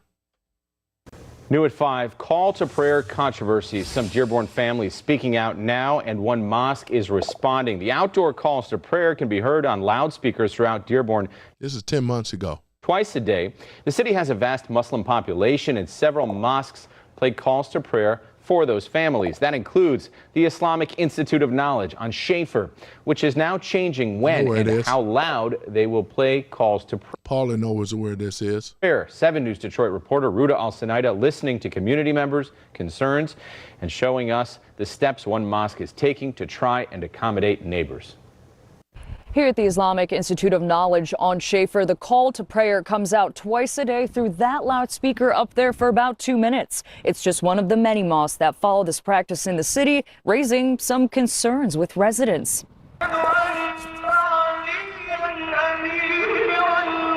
This is the sound the daily call to prayer Dearborn resident Andrea Unger says is something she personally does not want to. Don't make no sense. Look at those big old giant speakers. You can have your religion, but don't y'all find this to be very intrusive? I'm just saying, though, you know, because you're going to hear it, you know, because you'll hear the Allahu Akbar, Ashhadu Allah. You'll start hearing this. You know what I'm saying? You'll start hearing this stuff. I'm not kidding. Listen to daily. She's brought this up at numerous city council meetings, including. You see it? You see who's all on the city council? Your freedom of religion does not allow you to force me to listen to your prayers in my yard or home when you could do this by your app or text or phone or email or inside your own walls. Unger lives just blocks away from the Islamic Institute of Knowledge, and ever since they began work on this extension to their mosque about 2 years ago, she says the noise of the prayers has become too much. In the beginning, the mosque admits they did their first prayer around 5 a.m., but 5 a.m. It's you know what I'm saying? Oh man, the Fajr prayer, man. It's the earliest one in the morning. You can hear it. You gotta get up at 5 a.m. in the morning. Big old speakers on the top, man. Have this is since ridiculous. Stopped. The early morning prayers are. We understand that there might be some people concerned with those, but see, they're not assimilating. Every other ethnic group that came over here, even Ellis Island, right? They understood. They wanted to be Americans, not these guys. They want to go ahead and push their religion. You can't even take the speakers down. Listen, this is not the Middle East. See, over in the Middle East, you can do that. You can go to Istanbul, Turkey, and you can still hear the ezan in the morning. That's cool.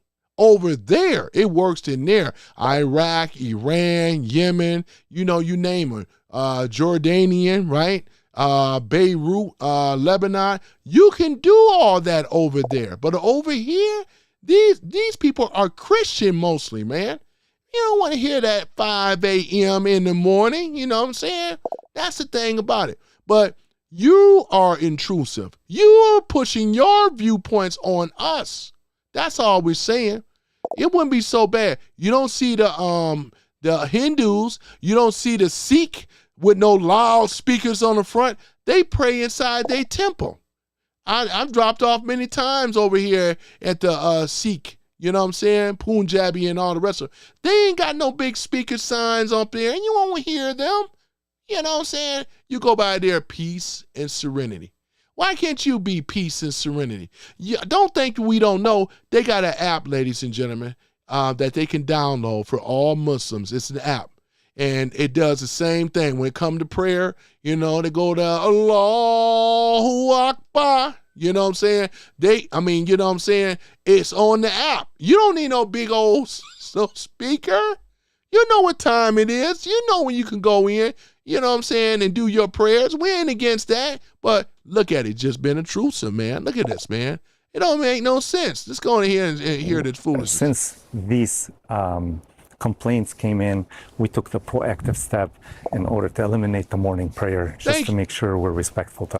Just eliminate the big loudspeaker outside. Hopefully they did that. Unplug that sucker. Get rid of it. You don't need it. Community. The Institute says they received 2 official complaints and have worked with the city to rectify them. But Andrea says it's not just them. She says there are many mosques in the city, including the Islamic Center of America off of Ford, who all participate. We looked into the city ordinance, which states that noise is not allowed to exceed 70 decibels in residential areas. It shouldn't be exceeding at all. You even have the Catholic bell that rings, right? But 5 a.m. in the morning now? Come on now. You know that don't make no sense. People, man, you got people that work night shift. Shoot, who got to get up that early in the morning? I mean, there's people, but do you want to hear that in the morning? Boy, I tell you. In the daytime and 60 at night. Additionally, loudspeakers are not permitted between 10 p.m. and 7 in the morning. If we have or can identify a mosque that's doing it before 7 in the morning, or if there is an excess of the decibels, there'll be written a citation. Dearborn Police Chief Issa Shaheen says he has been working with houses of worship to make sure they are in compliance, measuring decibels. This should be common sense. That's what it should be. It should be common sense. Boy, Abdullah Hamoud, come on now. He's the mayor of Dearborn. Come on now. The one that won't denounce Sharia law. And probably 9/11. Probably. Levels personally, hoping residents can come to terms with these short moments of prayer. Do y'all believe that they're going to be doing Sharia law? Now, to my knowledge, they don't have it. At least not yet. Do y'all think it's coming to Dearborn? Because they make up 54.5% Middle Eastern over there, right? It's no different than church bells that you might hear on Sunday. Dearborn is a beautiful thing. A lot of religions here being practiced, churches, mosques, synagogues. Yeah, that's true, but nobody is bringing no damn, doing a call to prayer at 5 a.m. in the morning. Now, you know that don't make no sense. Why do he have to say that? Of course there's other religions over there, but ain't nobody on the bullhorn 5 a.m. in the morning. Knock it off. So it's a beautiful thing. That's what America is all about. There is yet another city council meeting where residents say they will continue to bring attention to this. That's on Tuesday at 7 p.m. In Dearborn, I'm RØDE Snyder. Bring attention, just stop it. That's how you do that. Just knock it off. Have some common sense and have some respect for other people and their religion. Nobody want to hear that 5 a.m. in the morning or at all. Dang. 7 News Detroit. Okay, so that's that for that one. So we given the reasons why they haven't. Look at this is another one right here. In Dearborn, Michigan, a growing debate has emerged over the volume of a mosque's daily call to prayer. Some longtime residents are urging city officials to strictly enforce local noise laws, saying the amplified calls are disruptive to neighborhood life. Now, that don't make no sense, man. Is this America or is this in the Middle East? Look at them horns up there. Does this make any sense to you guys? Is this being assimilating into America? Because you can't be Christian and put up probably in some of their countries, you probably couldn't even put up a church or a temple. Shoot. Let alone, you know what I'm saying? Boy, I tell you, man, look at this. Andrea Unger, who has lived in Dearborn for 4 decades, is one of the most vocal residents on the issue. She says that the mosque near her home broadcasts prayers through loudspeakers multiple times a day, sometimes as early as 5:30. Boy, looking like the Middle East, man. Come on now, man. Knock it off with that. I'm talking about the noise, not about your religion. We're talking about your noise. Shoot, even God would say, shoot, Jesus right now, he was saying, you know what I'm saying? It wouldn't be about being disrespectful to nobody, man. Right? Boy, you can pray and do all this other stuff. But I'm just saying, though, I'm just saying, you do not do very well when it comes down to assimilating into American culture and society. This is not your country. Not like that when you're trying to take it over. It's not, right? What I mean by taking it over, you're pushing some of your customs onto Americans, right? We've been very good to even allow you to even have a mosque over here, man. How about that? But we give you an inch, you want to take a mile. Knock it off. Take the speakers, the loudspeaker signs off. It's very, very intrusive, and it's noisy, and it's disrespectful. I'm just saying. Everybody is not Muslim. Just like everybody is not Christian. You don't hear that from the Christians. Look at this. Boy, I tell you, man. As early as 5:30 a.m. in the morning. Boy, I tell you, man. We don't even like a damn rooster. Come on now, for obvious reasons. I'm just saying. Boy, I tell y'all, man. Look at this. In the morning, with the sound carrying clearly inside her house. According to Unger, each call lasts about 5 minutes, far louder than what the city's ordinance allows. Dearborn's ordinance states that noise in residential areas cannot exceed 55 decibels at night or 60 decibels during the day, and it bans the use of loudspeakers between 10 p.m. and 7 a.m. But Unger claims her recordings over a 30-day period showed levels consistently above 70 decibels. At a recent city council meeting, Unger presented a petition signed by 40 neighbors calling for stricter enforcement. She emphasized that... Can y'all believe this is happening in America? When it comes down, they are the only ones that are out of pocket and out of place when it comes down to their religion. And then when you complain about it, they want to call you an Islamophobe, which is no such thing. Nobody's afraid of Islam. I got friends that's Muslim and Islam, know a whole lot about Islam. But the thing about it, nobody been afraid of it. We just saying have common courtesy and decency of other people. This is not the Middle East. That's all we're saying, right? People can have their religion, but we ain't up in there, you know what I'm saying? Oh, yeah, you can't be praying and all the rest of this stuff. But they got these big, loud speakers. You would have thought it was in the Middle East, as I mentioned before. Her concerns are not about religion itself, but about fairness and equal treatment under the law. In her words, the issue is about privacy inside people's homes being interrupted by a sound they cannot control. That's a problem. How is that not a problem? You mean to tell me you're going to call me an Islamophobe because you are making noise and loud noise 5 to 5:30 a.m. in the morning? Boy, I tell you, man, talking about, as I said, a rooster. This is worse than a damn rooster. You're going to be doing that, you know what I'm saying? You know how to, and that's annoying too. I might want to hear that. This ain't the country. You got to go back. If you want to have all of the benefits to Islam, my best advice, you could either take the speakers down, or you can go back home. Make the Middle East great again, right? They need you over there, right? If you want to do all this disrespectful stuff, 'cause I find it to be very disrespectful. I ain't the only one that's saying it. This is very disrespectful. I'm talking about the noise tolerance. So don't try to turn this and flip this around that I'm some type of Islamophobe, because I'm not. But you have caused problems onto yourselves in Dearborn. You guys are being watched, right? Look at it.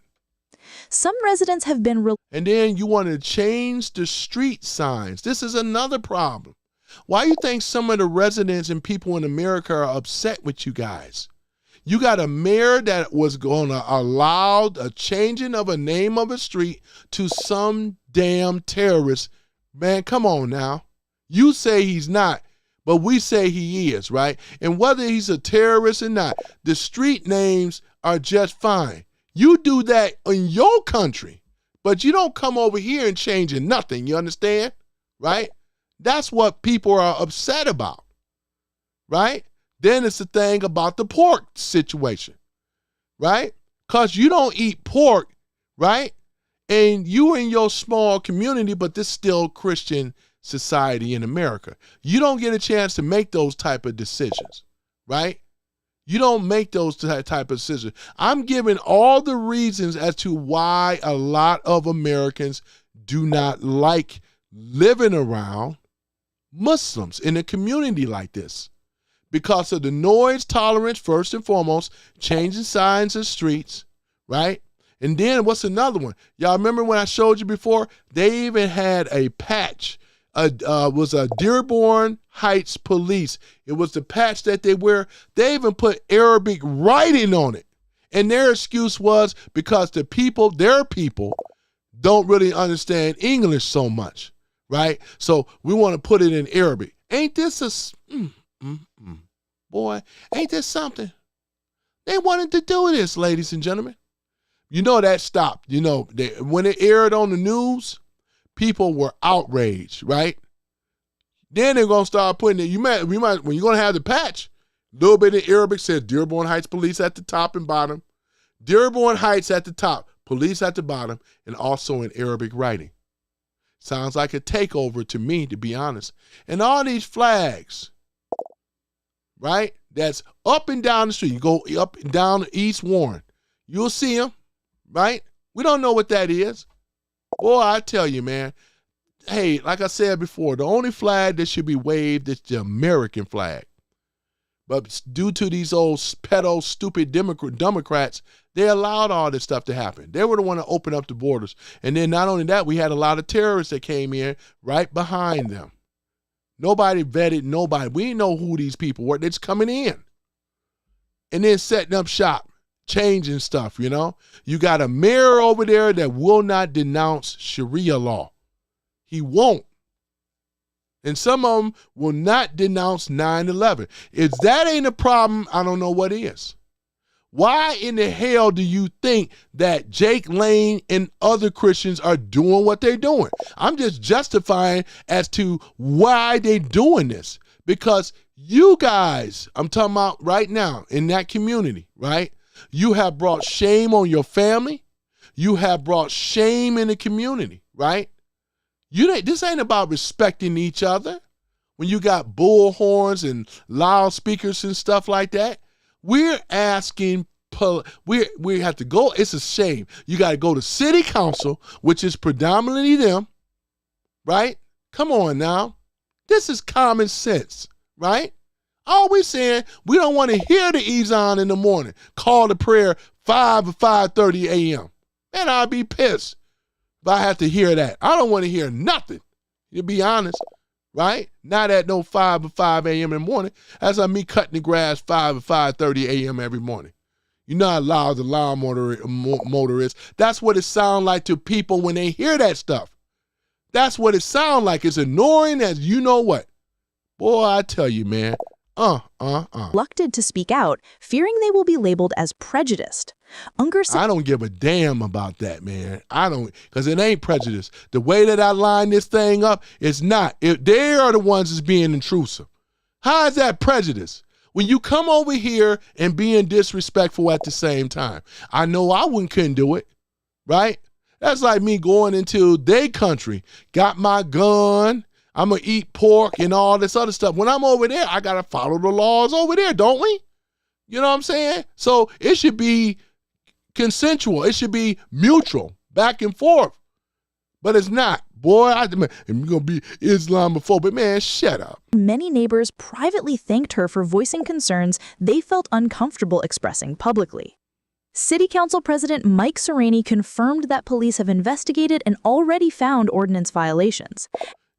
Look at that. You can find, I can drive down and see the mosque right now. They got the bull horns. This is ridiculous. You should do this in your own country, right? That's what you should do. Take what you learn in America and go over there and make the Middle East great again. If you don't like the way we do things over here, right? Because a lot of you came over here, right? It's supposed to be for a better life. But you got to respect the people that was already here before you. Everybody is not Muslim. We know that you call an outsider an infidel. We know this, right? Non-believer, right? And they, you know what I'm saying? You better be lucky that it wasn't back in the 1700. I mean, was it 1700? Boy, it'd be on like Donkey Kong, man. Let me go and take a look and see this room before I go. Boy, I tell you, man, this is terrible, man. No, I mean, I'm just saying though, you know, and they want to sit up here and call it a Islamophobe. It's not. Right? And we know that the commies allowed them to come over here anyway.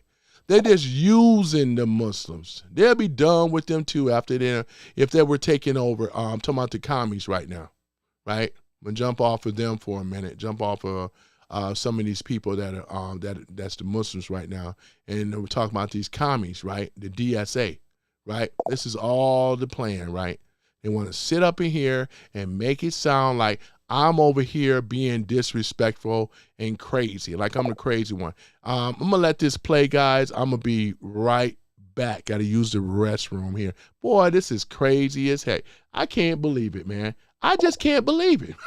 I should say I can believe it. I guess I say I can believe it, ladies and gentlemen.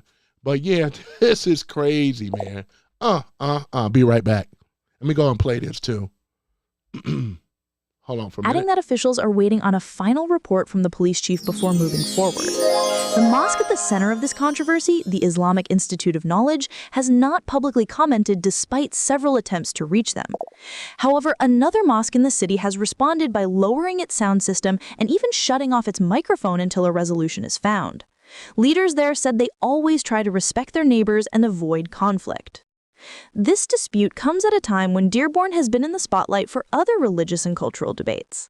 Just last month, Mayor Abdullah Hachamoud drew criticism for calling a local Christian minister a racist and an Islamophobe after objections were raised about renaming city streets in honor of an Islamic leader. The ongoing tension in Dearborn highlights a larger national conversation: how communities can balance religious freedom with local ordinances designed to protect peace and quiet. As city officials weigh the next steps, residents are left waiting for a solution that addresses both sides fairly. If you found this breakdown helpful, don't forget to subscribe to Insight Pulse for more in-depth updates on stories that matter to communities across.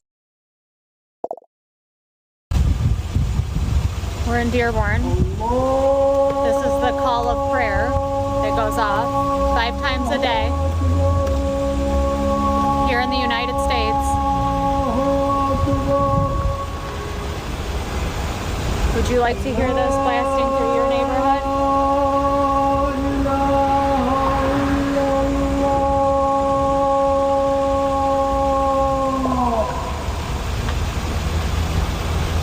They don't have a choice of whether they hear this or not.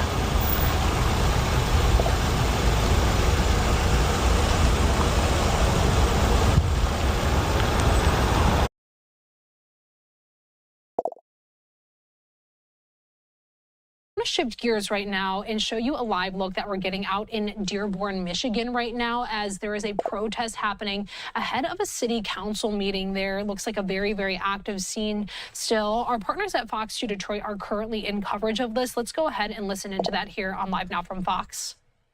The police barricade right here that's happening. you see the line of people, right? They're out here, and they at 6 o'clock, roughly 6 o'clock. That's when people started moving towards the entrance of the library, and we got kind of lost in the melee, separated from one of my photographers who ran up ahead and was able to get some very good shots of Jake Lang as he was entering the area. And then at that exact moment, we saw police come out and use some sort of spray, pepper spray or some sort of thing on the audience that was out there and knocking them back. We saw some people reaching for water bottles, and then the crowd started to gather a little bit more and push towards that entrance. That's when police retreated a little bit and came out. When you see this full show of riot gear here setting this perimeter, they came rushing out, pushed me back. I was actually separated from my photographers at the exact moment that Jake entered this kind of square here and has been kind of talking to the masses. That's kind of where we stand right now, is the people on the perimeter just waiting to hear from him, but also playing music loudly so they can't hear him. He's got a loudspeaker. Many people are holding signs, and the protest continues. Dave, we hear that there's about 150 people that are able to go into the city council meeting. You're not hearing anything that the meeting is going to be canceled, modified, moved, or anything like that. And other question, are there people inside now that are waiting for the city council meeting to start? Well, it's not clear from this vantage point if people were able to get in. My guess would be not from this point. Now, they could have gotten in. We were told if we were planning on attending this meeting that we needed to enter from the backside of the library. So it's possible that people in there right now were able to abide by those rules, go in through the proper channels. But I'm fairly confident to say that nobody was able to get in from this vantage point, judging by the sheer number of police that have set up this perimeter, making sure that nobody is able to get any further than where they are right now. As for what's going on inside, I can't speak to that. Dave, we also heard that there may have been people with some weapons. Now, I'm not saying it's right or wrong, but are you, Dave, are you seeing anyone now to Ingrid with Kelly. any kind of weapons at all?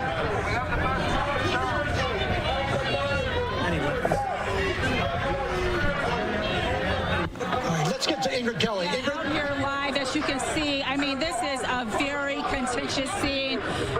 Jake Lang arrived probably about 30 minutes ago, and he is making his voice heard well ahead of that city council meeting. You know, we're warriors for Christ. They say they're warriors of Christ. This is a Christian message, but you basically, I mean, when you see the amount of tension here, yet you say you have a Christian message. Get Jacob. Get Jacob. So, Jake Lang, you've been out here. What is your message for City Council?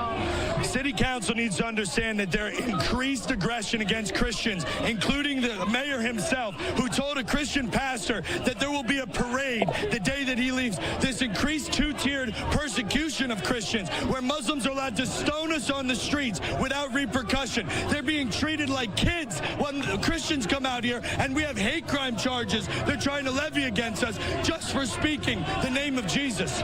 This is a pro-Christian activist who announced last week that he would be speaking to city officials. After I was stoned. That he would be speaking to city officials at the city council meeting. And basically, as you can see, there are a number of people here who have showed up before this meeting ahead of city council. Police have a perimeter around here to keep everyone safe. The tensions here are very, very high. Police are here on the ground. They're on the roof of this library. They are working to keep everyone safe because tensions are so high out here. Now, Jake says that he has a Christian message, but as you can see, it has basically excited a lot of tension, a lot of hate speech, and a lot of derogatory feelings toward Muslims. Again, we're going to be out here all all evening long, covering this from all angles to make sure that this message and the coverage is fair and balanced. But as you can see, Jake has been out here probably for about 40 minutes now, speaking with the megaphone. He's got a lot of followers out here. There are obviously some counter demonstrators, but he says that he is trying to take Dearborn back. He wants to get his Christian message out here, and this is how he's doing it.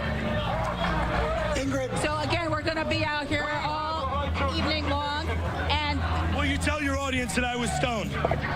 you say you were stoned. There were arrests that were made. Did you see stones being thrown at me on camera? There were arrests that were made. Did you see stones? Did you watch the video? And again, we're going to be out here. Did you see somebody punch me? You know, you Did you see me be assaulted? You Can you agree that I was assaulted? Ingrid, can you ask him if he can and Muslims can sit down and talk about their differences? Would he be willing to do that? As a Christian, we just want to figure out how you are promoting peace with this. We are promoting peace through strength. We keep on rolling down and showing our bellies to the Muslims, and they take us over more and more each year. Peace through strength. Peace through strength. All right. As you can see, police are here covering the door here of the library. We're going to be out here all evening long. It's unsure if this city council meeting is actually going to take place today, but again, we're going to be out here. We have several crews covering it. Back to you. All right, thank you, Ingrid Kelly. Right in the midst of things, that was Jake Lang. That's the person from that he is the obviously promoting a Christian a rally, I guess, of sorts. And that's what he was doing. So let's go back to Dave Spencer right now. Dave, what do you have for us? Yeah, Charlie, I moved a little bit back so we could give a little bit more perspective of what's happening out here. This is kind of the circle outside of the main entrance to the library. Again, the plan was for everyone to go in the back side of the library. They had these yellow fences set up, setting the perimeter up, and right around 6 o'clock is when a group of people decided that they were kind of going to breach the perimeter, so to speak, and try to get in via this area of the library. And they were able to do so up until a point, and that's when police kind of stepped through that doorway and used some sort of spray on a few members of the crowd. We saw them kind of rear back and start spitting and rubbing their eyes, and then they used water to kind of wash away whatever was in their eyes, the irritant there. Then we also saw some woman stumble over these barricades as the riot police came out and set a farther perimeter, and an ambulance came through with a gurney and took at least one person away. I believe it was a woman who may have tripped over that barricade there and knocked her head. I didn't see if there was any blood or anything. She was taken away. There are a number of ambulances still on scene. We've seen some kind of walk up here. We're also starting to see a growing number of counter-protesters kind of coming out here mocking the appearance of Jake Lang wearing clown costumes, trying to just distract a little bit from his message. They've got a loudspeaker with them, so again, every kind of message is trying to be louder than the next, with a lot of people just talking to one another. Here again is that look at that counter-protesters with the music that they're playing. No one is getting any farther than they are right now, so this perimeter is pretty strong. We've seen a number of the people come up to the police that are dressed in full riot gear and say, hold the line, hold the line. So they plan on not moving at all. I know that Ingrid is on the other side of that line where Jake is continuing to speak on that loudspeaker as we kind of watch people kind of ebb and flow, trying to get up as close as they can to hear possibly what Jake has to say. It's very difficult to do with the number of counter-protesters that are happening. We're also seeing that police are well prepared for this. We see them on the rooftops. We've seen them, state police try to take away from the protesters from the road. Just a number of people everywhere trying to make sure that the peace is kept to the best of their ability. There again in the background, you see another ambulance leaving from the scene. Hard to say if there's anybody in that one or not. But the crowd continues to stay. I mean, nobody is really dispersing. They are being kept away from this back entrance of the library, but the meeting itself is going on inside that library. We were told that we wanted to attend that meeting, members of the media, that they had to be in place by 6:15 and had to go around to the back where they would be escorted in. They were going to limit the amount of people that were allowed in there. That's kind of where we're at. We're kind of in a holding pattern. It's clear, obviously, that Jake isn't in that meeting, as he's kind of still playing to the masses, still playing to the crowds that are here right now. And what I wanted to say this again, man. I'm gonna say this. A lot of this stuff is starting because, neighbors, this has been going on for a few years, though, where it drummed up to this point. Once again, it started with the call of prayer that they called the Ezon, right? 5 to 5:30 a.m. in the morning. It wasn't no reason to have that loudspeaker outside like this. That speaker that's something there because you living amongst other people. If they claim that they are in so much harmony with each other, you will respect other people by not having that speaker, the bullhorn up there mounted up on top of the tower like that. This shouldn't have been. That's the first thing. Second, changing the name of a street. You say it's your hero. We don't know who this is. And even if it is, let's say that if he was or not a terrorist, we don't know. But whether, and that's the case, he cannot be a terrorist, but we don't want street name. That's the thing, though. It was already established here way before you came to Dearborn. 54.4% of them in the Middle East that live in Dearborn. You don't get to start changing signs and changing names. Can't you understand that you have a huge Christian rebellion on your back, soon to be? All this could have been avoided if you were just being willing to get along and work with the residents that were already there, right? That's another thing, right? So the people in America now having a disdain because of how disrespectful some of these people have been behaving. I'm not saying all, but some of them.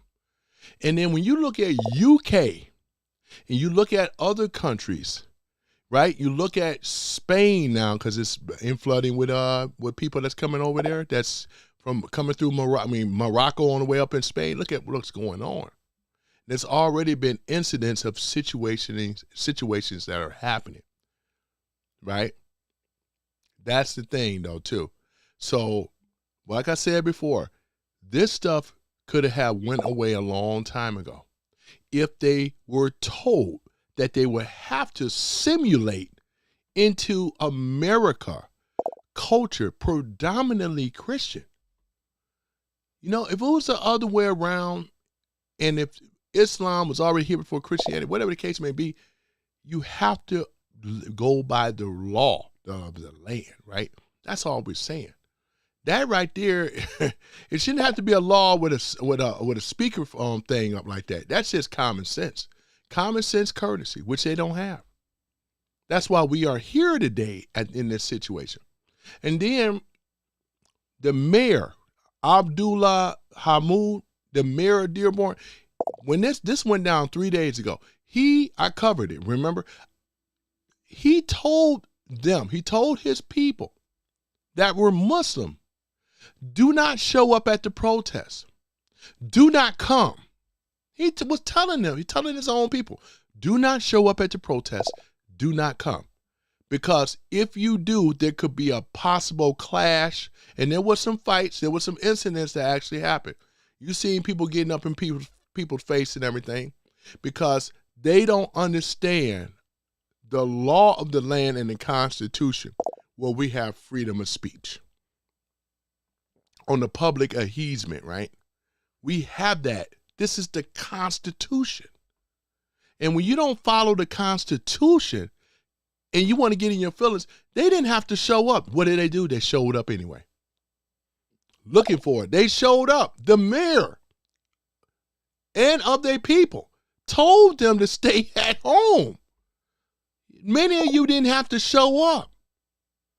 If you were that, it's like, well, just let Jake Lane do his thing. Because you showing up and wanting to, I mean, this guy got attacked, ladies and gentlemen. Stones were thrown at him, beat up or whatever like that, you know. You that much in your feelings trying to protect your religion. You try to make it sound like this guy right here. Now, he may have a disdain for all of y'all, rightfully so, because he understands that you guys don't even understand the Constitution. Freedom of speech, right? Look at it. You are benefiting. You are allowed to have Islam in America. Other countries, you wouldn't even have that right. Look at some places in Asian countries. Good luck with that one. So in other places, right? So look at it. They have brought down the shame. Look at what happened. You know, he said, stay at home. Do not show up. This is the mayor of Dearborn. You think they listened to him? No. They wanted to come out there. They wanted to conflict. They wanted to smoke. Right? This is and it's gonna keep on happening. It's not that it stopped. He's got more and more followers, more and more people are coming out protesting. And it's gonna continually happen. You think it's going away? No. And all this you could have bent the knee and say, hey, we'll take down the speaker. We won't change the streets. But you started changing streets and signs, speakers up and everything, already being disrespectful to the tenant or to the actual people that live there, that reside there in those neighborhoods and communities. Right? That's the only thing. And there ain't been no Christian, Muslim attacks. And there ain't been that type of thing. There's a lot of Christians and Catholics and all this other stuff. They live there in that area. The guy was just asking a minister. I saw the whole thing when they had the city council. If you don't like it here, and that's what, this is what, man, if you don't like it here, you could just leave. This is the mayor, Abdullah Hamoud. You should know better. How you going to tell a resident, if you don't like it, and we're going to have a big parade once you leave to celebrate you moving out? The guy didn't cuss him. He was just saying, now he had better patience than me, right? If it would have been me. Because, this don't make no damn sense whatsoever. But this is how intrusive some of them are. And you give some of these people a little bit of authority, goes to their head, because he looks arrogant. I don't know him personally, but he look arrogant. I'm talking about the mayor, Abdullah Hamoud. He look like something else. I've seen this type before with people. You can read people. Arrogant, right? In his feelings or whatever. It make no sense. Then you want to put that patch, the police patch with the Arabic writing. You know damn well it wasn't called for on that. That's a takeover, and everybody know it. This ain't no innocent, oh yeah, Anytime a person put their flag up over an American flag, they're telling you that you have been conquered. That's what they're telling you, right? Let's go ahead and get down to it. That's what it is, right? We can go over there to Minneapolis, Minnesota. They put the Somali flag up. She said, my first love and my first responsibility is to my people of Somalia. That's what she said, right? You think Taliba Rashid is going to say any different? My first love is to Palestine, even though she was born here in America. But my first love is to Palestine, right? That's what it is. And that's why these people do not belong in our government. It's dangerous.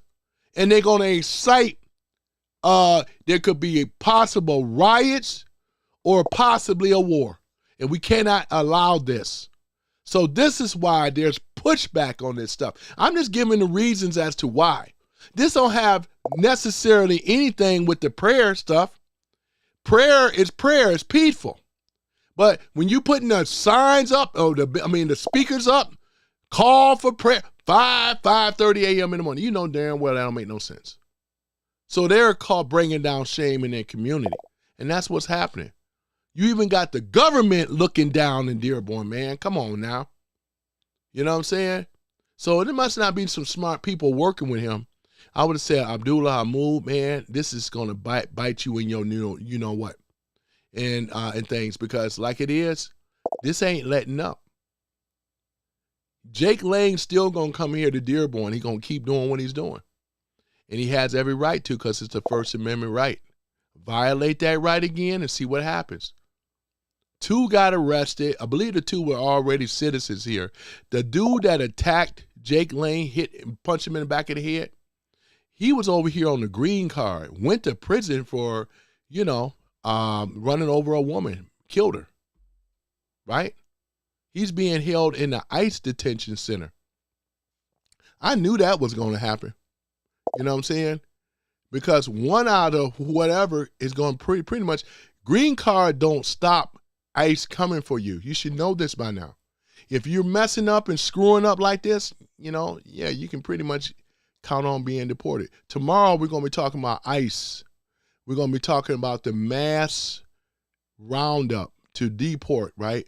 ICE is working with TSA in the airport.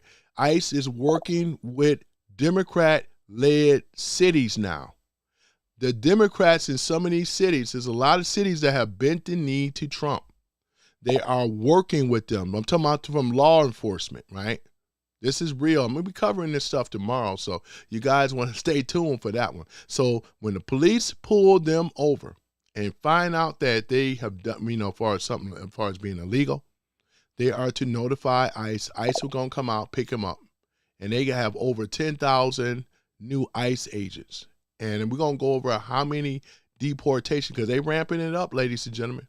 It's ramping up. So, you know what I'm saying? All this, right, could have been avoided if it wasn't for the low-down Democrats, Demo-pedo, you know what I'm saying? And this is what ended up happening, right? It's their fault that this had to happen. But once again, don't worry, Trump is going to clean it up like he always do, right? So there that is. I appreciate you guys being online. I got to skedaddle. I got to go to work. I got to get to work, you know what I'm saying? But you guys, man, it's been a good one, though, Yeah, because like I said, it makes more sense of me explaining this stuff logically, right? It would have never started if they didn't have that damn big old speaker on top.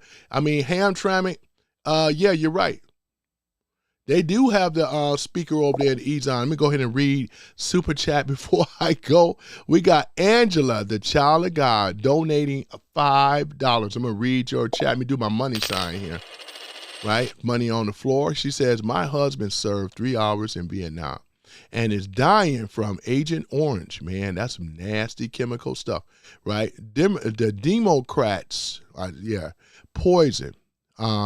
He's bedridden. Oh my goodness, I'm sorry to hear that. I would never let a commie take our country. And yeah, ladies, I'm going to post that again, though. Angela, child of God, I know exactly how you feel.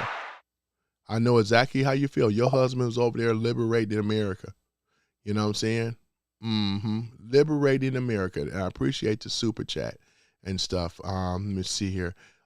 We have Paula. I keep hearing what you're talking about, Willis. Yeah, stupid is as stupid does. Yeah, that's you already know.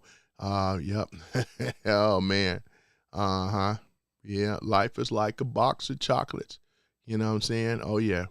Let me see. Let me see here. What do you say here? Hold on for a minute. It just moved. Hold on for a minute. It said something about Spencer. Hold on for a minute.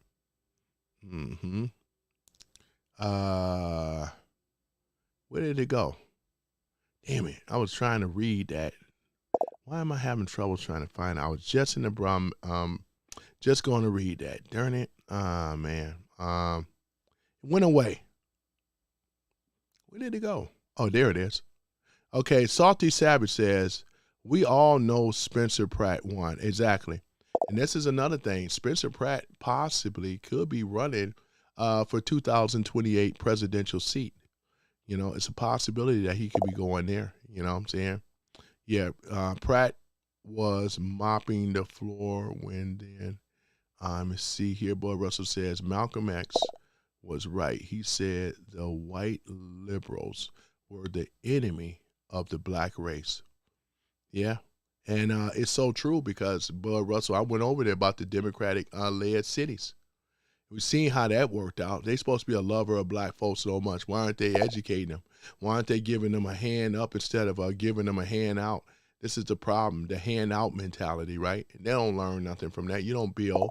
You don't better your communities or whatever. You just be dependent, hoping that somebody, and then the first thing is racism. Hoping somebody going to give you something, then racism, right? Morality is way down in the ghettos of America, boy. But Trump is straightening them out, not to worry, because he's been doing it with D.C. D.C. and Memphis is the model. We all got to be mindful of that, as well as the other cities around the United States. They have more money and allocated resources to catch these people faster. They're communicating with the police and other law enforcement and stuff like that. So it's a beautiful thing now. You know, right now, America is more safe we are now than we ever have been before. We're talking about 1936 standards, man. That's a beautiful thing. You know what I'm saying? So it's a whole lot. And as crime steady go down, poverty is going to go down, right? Opportunity is going to go up. Something that the pedocrats could have actually been doing. But they didn't care about that. They want to keep blacks and poor whites and other ethnic communities down at the bottom, blame racism, keep them, ignorant, right? Keep them what we call victimhood and all the rest of this stuff. While they study profit from it, while they study get the big money and stuff, you know? It don't trickle down at the bottom, though. And if for them coming in this room saying it otherwise, man, they the bigger fools. That's why they won't debate me, right? They don't debate me, and they're scared of people with knowledge. Oh, look at Goon Pinder. There he is. Go Pinder. Go. There he is, ladies and gentlemen. I was wondering when you were going to show up. Oh, I hope I ain't miss you. Hey, sir, how are you, Go Pinder? Yeah, I was over here, man. I hope you still on, man. Look at that's Gold Pindar, man. And ladies, he's single. And we're gonna put that photo up again. He's a cellular phone tech, a level 3 cellular phone tech over there in Pakistan and stuff. So just wanted to show him and show some love. Gold Pindar, you know what I'm saying? But there he is, ladies and gentlemen. Gold Pindar. You know, let me go and post it one more time. There he is. Ain't that something? Yeah, look at it. Boy, where's my applause, man?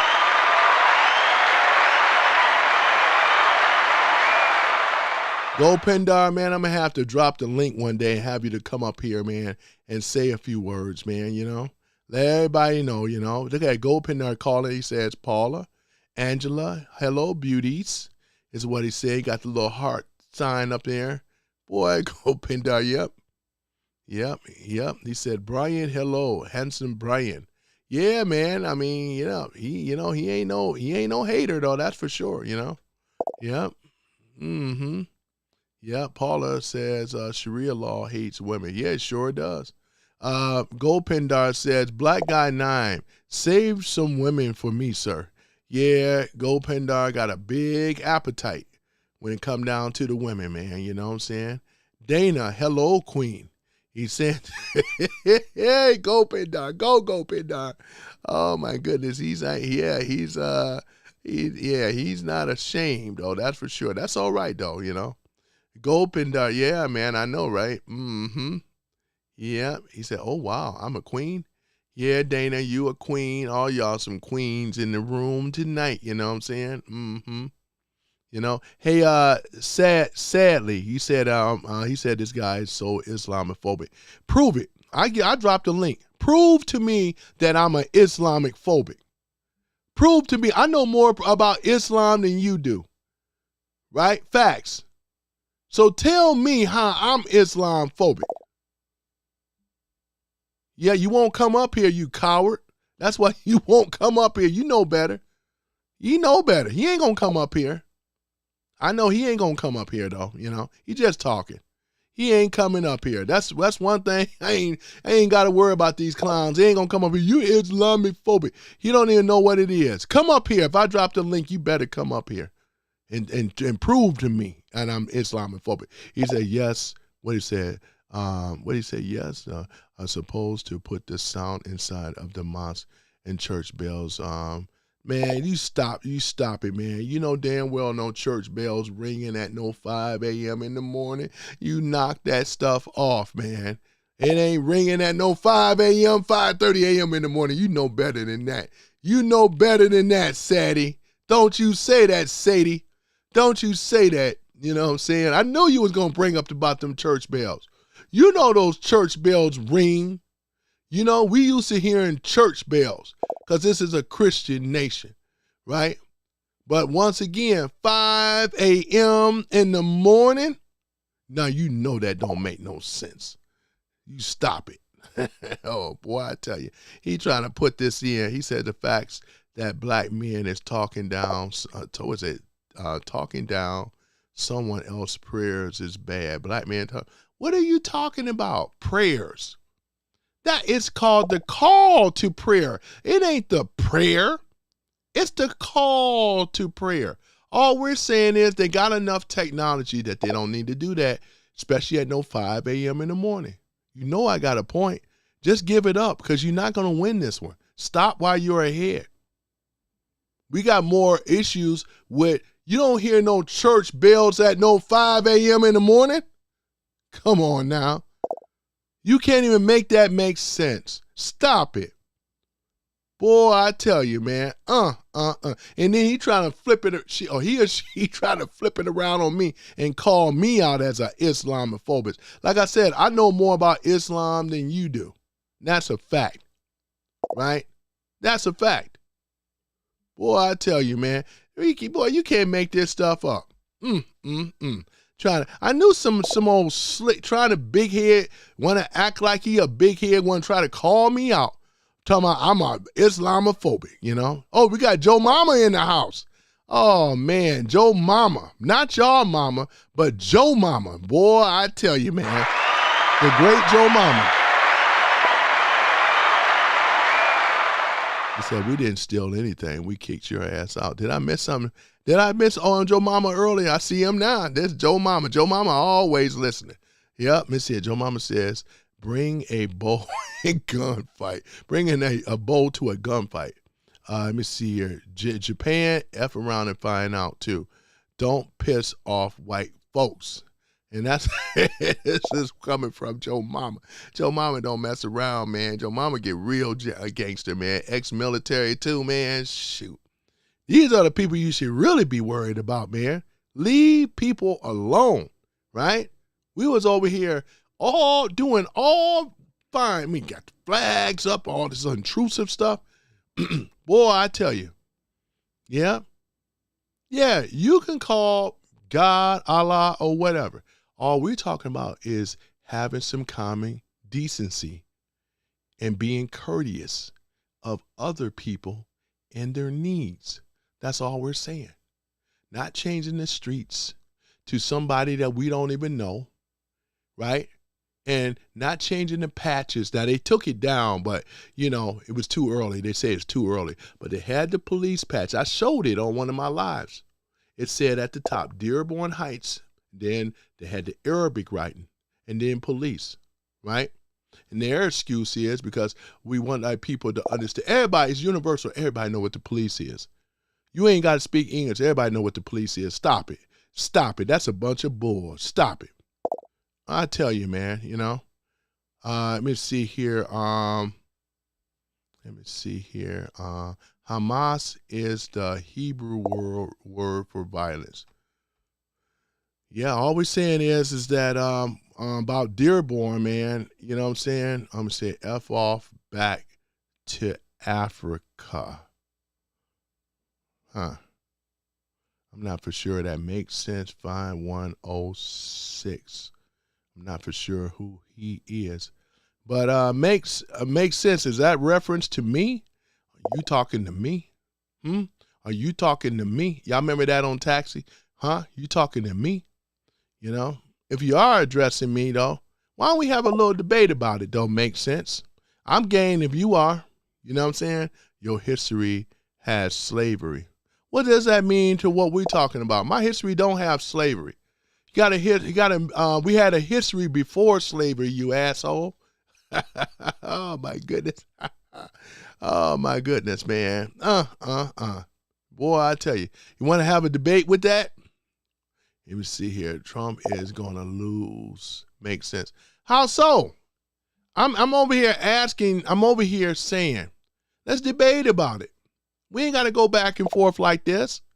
He said, your history is, and he says Trump is going to lose. This is to the other dude. How so? You got to put some more meat on those potatoes instead of just talking stuff. You got to go over here, educate the room. You have an opportunity now. You know, because what we're seeing, your party, the pedocrats ain't winning nothing. Under the commies, no way. What are you talking about? You said you're a slave to Trump. You see this guy here, man, this guy here, is this a bot or something? He just keeps just bringing stuff up. He says liberal. Let me see. Oh, man, goodness, man. Hold on for a minute. He says, somebody put down here, praise Allah, you know. Let me see here. Yes, block the truth. Just like, what? Block the truth? You ain't saying nothing, but just throwing up stuff. I'm asking the question. See how they are, ladies and gentlemen? That's why I don't do it. That's what I'm doing. He called me a snowflake pussy. Scared of the truth. What? Wait, he ain't saying nothing. Tony Productions. He ain't saying nothing. What did he say? Did I miss something? What did he say? Then Timothy got down here, the blue wave is coming. Are you kidding me? He said, go back to Africa. You know, oh my goodness, man. You can't make this stuff up, ladies and gentlemen. This is how sad and bad they are, man. This is how they are. When I call them out, they won't do anything. You think he gonna come up here and debate me on this type of stuff? No, they won't. He says, pick some cotton. See, what he's trying to do is trying to get my goat, but it's not working. You know, it's just not working. I done heard it all before, you know. He said blacks are next to Islam is health with what? Oh, man. Boy, I tell you, man, this is crazy here, man. We need to go for now. I need to go for now. Paula, it's been great having you on. I need to get out of here myself. You guys, it's been great, man. I mean, you see these butthurt commies that support the commies and the pedocrats. They are the ones that's butthurt, man. I mean, it's just really sad. Dana, it's really sad, though, to see this. Paula, bye, Paula. Good to see you again, you know. You know, they are upset, man. Ooh, they upset, man. Now you can't get my goat. Boy, you still can't get my goat. Oh, man. Look at the ladies are even laughing at you. You know the guys are laughing at you, you know. You still a disgrace. You know, they're upset. Boy, I tell you. I saw a video that a woman says that she got woke up daily, 5 a.m. daily with a call to prayer, right? Alan Brooks, 3237. This is what he said. I'm going to post it. And I can believe that because a lot of them been complaining. They have been complaining, right? Dearborn is the largest of the Middle East throughout the United States. They're all there. You know, how in the hell did this happen? We know how it happened, you know, but they're not respecting people that was there before them, Christians and Hindu or whoever else is over there, man. They're not respecting them at all. 5 a.m. in the morning. And then they sit up here. I'm not afraid at all to complain about it. I'm not. You know what I'm saying? I'm not. You can't even thread and call me no racist or anything or Islamophobe. Yeah, right. Timothy says, it's America. They have freedom of religion, just like Christians and Jews. See, you missing the point. What are you trying to push? You trying to move the needle. I'm not going to allow you, Timothy, to move the needle. You can't move it on me. This ain't about no Islam. This is about the speakers on outside of the mosque. Nice try. I'm not going to allow you to move the needle, though, Timothy. And if you ever come up here to debate me, you still won't be allowed to move the needle. I'm not going to allow you to do it. We're going to stay right on what the topic was about. This is about the speaker outside of the mosque 5 a.m. in the morning, and you know it, right? And we're not going to allow that to happen. It's not. And then we can go further than that, though, too. Some people will debate whether it's a religion or not. I mean, I don't even have to go there on that because, I got to play within YouTube guidelines, ladies and gentlemen. This is one of the reasons why you want to get over here on Rumble, because I would love to have this conversation for real on Rumble. But I'm in a little box over here on YouTube, so I got to play nicey nice. But I could still argue the fact that there's no reason to have the speakers blaring at 5 a.m. in the morning, waking everybody else up. And and that's the case, though. If that's the case, though, Timmy, let me go ahead and put speakers up next to your house at 5 a.m. in the morning. I bet you that wouldn't end so well, right? We're going to just call them out on their hypocrisy, ladies and gentlemen, because all we got to do, if that's okay with Timmy, why don't we go ahead on and put some speakers up and blast some Led Zeppelin or whatever the case may be. Shoot. Why don't we go in there, or maybe put up some Christian stuff at 5 a.m. in the morning, right? Boy, I tell you. Yep, but I'm not going to get into that of their religion because I got to play nicey nice within YouTube. But on Rumble, it's on like Donkey Kong, right? Boy, I tell you. But yeah, so that's it regards to that. Jake Lane for president. Jake Lane's supposed to be running for, supposed to be a politician and running, Boy, But yeah, that's the thing about it, ladies and gentlemen. MCB Jason Beecher says, I talk to real Muslims every day. They ain't messing around, right? Talk to Muslims every single day. And then somebody got down here, grifters. Let me see here. Somebody said F the whole Trump family. Only reason you're saying that because your party is losing. That's why you're saying that, though. Aren't you upset and mad? You know what I'm saying? What? The pedocrats wasn't good enough for you? Trying to take this country over with Democrat commies and all the rest of that stuff? That's why you're losing. And you just upset that you are. Oh, he's losing. Where's my baby crying sound at? There you go. That's what made me famous. Boy, I tell you, though, it's going to be all right, you pedocrats. It's going to be all right. Oh, yeah, it's okay. Yeah, cry to your mama. Cry for your mama. Oh, yeah, there we go. Get it out. Cry to your mama. Boy, I tell you, man, I never liked Jake Lane, but I'm glad that he's exposing supremacy on the side of Islam. Yeah, I got you. Islam means submission. But everybody ain't Muslim, so why should everybody have to submit? Maybe in their religion they're supposed to submit. But yeah, we talking about peace through strength here. Peace through strength. Peace, be still. Ain't that something? Amen to that. Yeah, that's okay. Angela, child of God, it's that black guy. They will be there soon enough with their 72 virgins and goats. I know what that means. Yeah. They're over here whining and crying. They know they ain't upset. Look at them. The babies that they are. I'm going to let that loop play. I got them now. Dana says they killed their, yeah, they be doing some, I got some stories though, man. They be, yeah, man. They be, oh, man. Hey, Ronnie Walker, is that a threat? Let me go ahead and copy that too and add that to my threat list. He said, they coming for you. All right, hold on for a minute. And when they come for me, I'm going to let you know something. I am a licensed CPL holder. Do you know what that means? Do you know what that means? I'm going to let him figure it out. Do you know what that means? Let me add him to my list, my FBI threat list. Oh, my goodness. Got another one, ladies and gentlemen. I want this trash permanently banned. He's not allowed to be in here anymore just because he made an idle threat. Yep, he's not going to be in here no more. We get him up on out of here. I'm not going to play with him. This is the last time we'll ever speak. How you like them apples? How you like that? Right?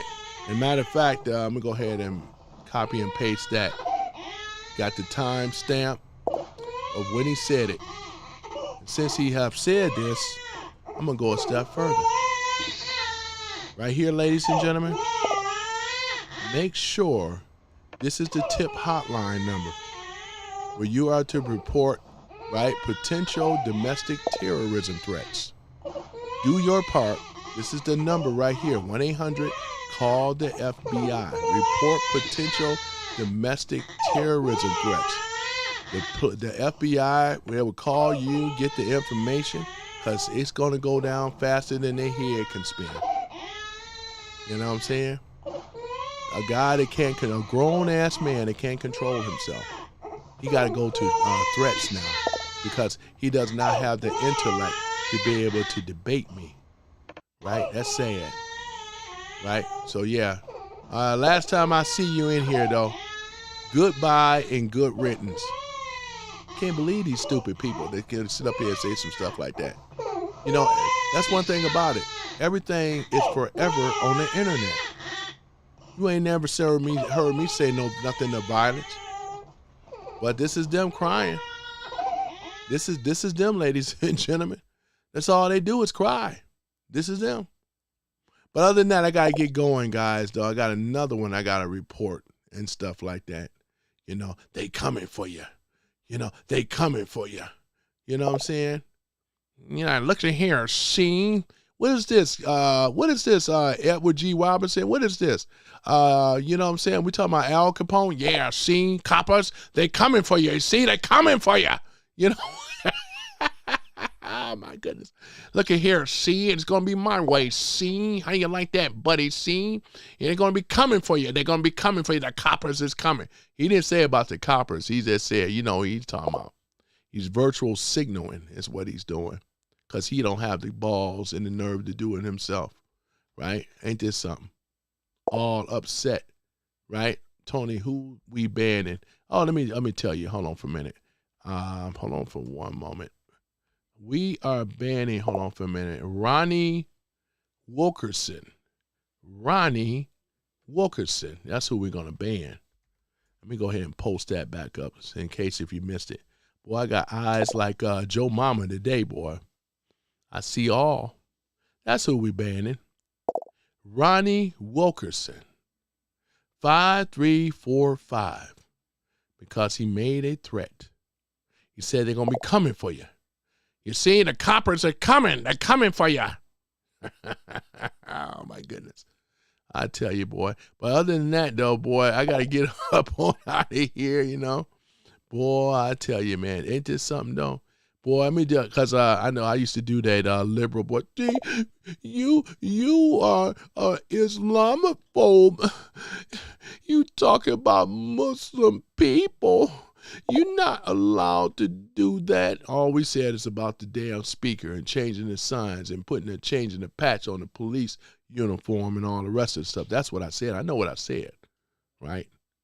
You know damn well that that's out of line, right? Because if you're going to do it for Muslims, you better do it for every other ethnic group that's over here. You don't see people that's Hindu. Oh, yeah, we're going to change it. Well, we're going to have Hindu policing everything. Yeah, that's crazy. You know what I'm saying? What the? Let's see here. Notice how you're not proving any point. Who you talking to, Jigsaw? Are you referring to someone down here? I get your mouth off. Oh, he must be talking to me. Hey, Jigsaw. Before I go, you want to debate about it? Before I go, you want to have a small debate about this? You want to have a debate? Hey, Jigsaw, you've been wanting my attention for a while. Do you want a debate or not, sir? I know you're afraid and a coward. Who is this? He said, you have none. It's BSLAL. Timothy. Are you talking him? Still no proof. Who you talking? Who's it? I'm for Trump, but okay. I'm about to say, I'm sorry, Jigsaw. I get a little bit, you know what I'm saying? I'm sorry, Jigsaw, man. I must have misread that. Sometimes I do. I may see too much. Let me see here. Sorry about that, Jigsaw, man. I was gonna get that Timothy dude too, man. If you want to come up here, man. Tony, he's talking to Timothy. Okay, he told me. I'm sorry. Sorry about that. Yeah, that's why you guys got to get on speaker, man. You guys got to come up here, man, because I wouldn't be having a misunderstanding. Timothy is mad about his pregnant uncle. Yeah, let me see here. What is that? Hope the next nuke doesn't miss Trump. Hey, you want to debate about it? Prince Cash, what you want to do? You want to debate about it? What you want to do? You want to be a baller, shot caller? You know what I'm saying? He said, I don't see Ronnie in the chat. Yeah, I got him saved, though. He's probably running, but, Yep, I got him saved. I got him saved. But there's this other dude here before I go. You want to debate about it? Prince Cash, you out? Do you want to debate about it? How big of a boy are you? Oh my goodness. Yep, apologies again, Jigs. Oh my goodness. I'm gonna talk about the other dude though. What's his name? Prince Cash. You ain't no Prince. Probably a little boy, but you ain't no Prince. Yep. Afraid to come up here and talk. Afraid to do it, though. That's all right. But other than that, guys, I got to get going, man. You know how I do. I ain't trolled people in a while, man. It's been good. Yeah, sometimes I do, man. I don't want to. I'm not that I'm off or nothing, Other than that, though, yeah. All you guys, man, it showed up. It showed out. Yeah, it's been fun. Yeah, this Tim guy, man. Yeah, man. He ain't making no sense. Guy ain't making no sense at all, though, Jigsaw. This Tim dude is not making no sense, at all. And plus, he is scared to get up here and debate me for real, for real. That's another thing. He ain't gonna do it. He's not gonna do it. He can't cite any proof, but just babble. Exactly. That's exactly what it is. I would hate to have a channel like that, Oh, there is a channel like that. Oh, yeah, that's right. His name is Santana Jones. I keep forgetting about that. Oh, my goodness. Coyote, how you doing, sir? All right, guys, I'm about to get off on here. We're going to play the Star Spangled Banner and things. So let me go ahead and do that. Look like my other camera was off, but that's okay. I've been meaning to turn it off anyway. Yeah, so we're going to play the Star Spangled Banner, which is sung by Ashley LaRue. Ain't that something? That's a beautiful thing, ladies and gentlemen. So, yeah. So we're going to go ahead and play that. I'm going to turn the other camera off. Man, it's been really good today, though, man. Sometimes you ain't got to have the 1,000 people in the room all the time, because it gets a little more personable. Man, when I had that stuff going yesterday, sometimes I didn't know who's who. I was trying to keep up, though. I was keeping up pretty good. You know what I'm saying? We had a brand new slew of haters, He said, how are you doing with Anaconda Ruckus? Had said, Janie, you can more welcome come up here and debate me. You ain't got to be scared. Don't be scared. Come on, Cletus. You ain't got to be scared. You can come up over here and talk to me if you want to. We ain't got to go back and forth like this, You can come up here and talk. It's a free country, Janie Perez. Come up here and debate me. Right? Come up here. Yeah. You know damn well she ain't going to come up here. Come up here and debate me. Right? That's what it say, show enough. Y'all remember show enough? Am I the prettiest? Am I the baddest? Mofo. Y'all remember Last Dragon? Show enough. Yeah, show enough. Yeah. Yeah, come up here and debate me. I love it showing up. He said, F Trump. Katie, come up here and debate me, Katie. Come up here and debate me. Show enough, come up here and debate me. I sound intimidated as heck, don't I? Oh, I pity a fool. That's Mr. T now, right? Y'all remember that one? Ooh, yeah, you know. Kiss my Converse, fool. Hey, Katie, come up here and debate me. Janie, come up here and debate me. Come up here. Oh, man, boy, I'm strike fear in their heart, too, boy. I tell you, man. Oh, yeah. Come up here, fool. I know the A-Team. I know, right? It's a great show, you know. I pity you, fool. Oh, my goodness. Oh, man. Y'all remember that with Mr. T, Eye of the Tiger? He said, yeah, hell yeah. Oh, my goodness. What you mean? What you talking about, Willis? What you talking about? Someone, no shit debate. What, dumbass? Katie is upset. Oh, Katie. Oh, Katie. Oh, it's okay. It's okay. We got Caroline, Trump, stop all you done. Yeah. Let me see. I'm talking about what's the name, though. What? Oh, my goodness. We got the flag over here from Salty Savage, though, man. Oh, yeah, I'm about to go. I'm just clowning him a little bit before I go. Come up here and debate me. I should do the whole debate with the Mr. T sounding voice, shouldn't I? What you talking about, fool? Talking about this a waste of time. About Trump, dumbass. What you talking about? Trump is the greatest president of all time. Mr. T say so. Mr. T say so. Pity a fool. Oh, man, gosh, man. I pity a fool. Come up here and debate me. Come up here, fool. Ah, man. Yeah. They don't debate, man. All they do is whine and cry, man. We ain't playing their game, man. They some losers, man. I ain't gonna give them the floor. Yeah, I'm not even gonna give them the satisfaction in the floor, man. Because if they really wanted to have the debate, they would have asked me nicely and they would have reached out to me. But they don't reach out to me. They just come in this room all butthurt. Yeah. He get money for this. Stop watching my pockets, fool. User, stop watching my pockets, you fool. Oh, man, I love this, though. This is funny, man. Kiss my Converse, fool. I pity a fool.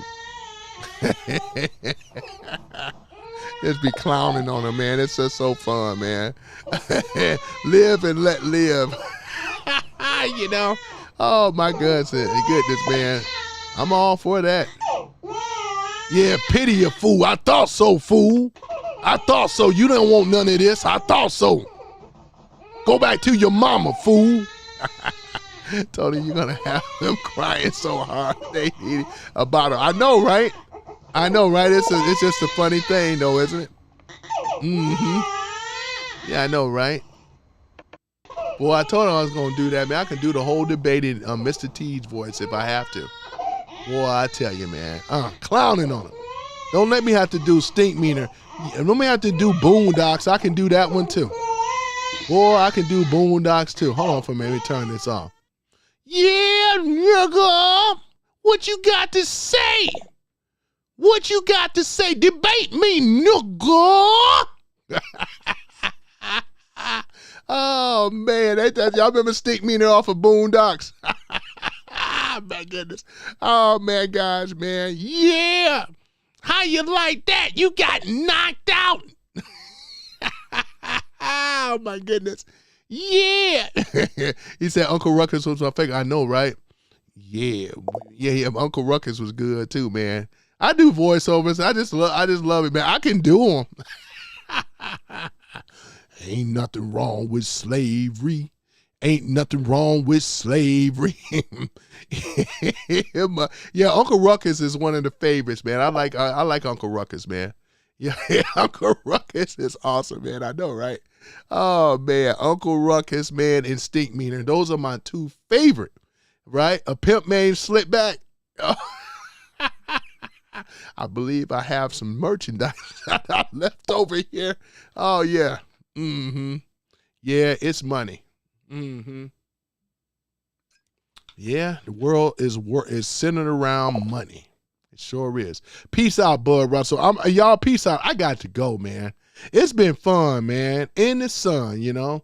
And I thank you guys for laughing and having a good time with me, man. It's fun, man.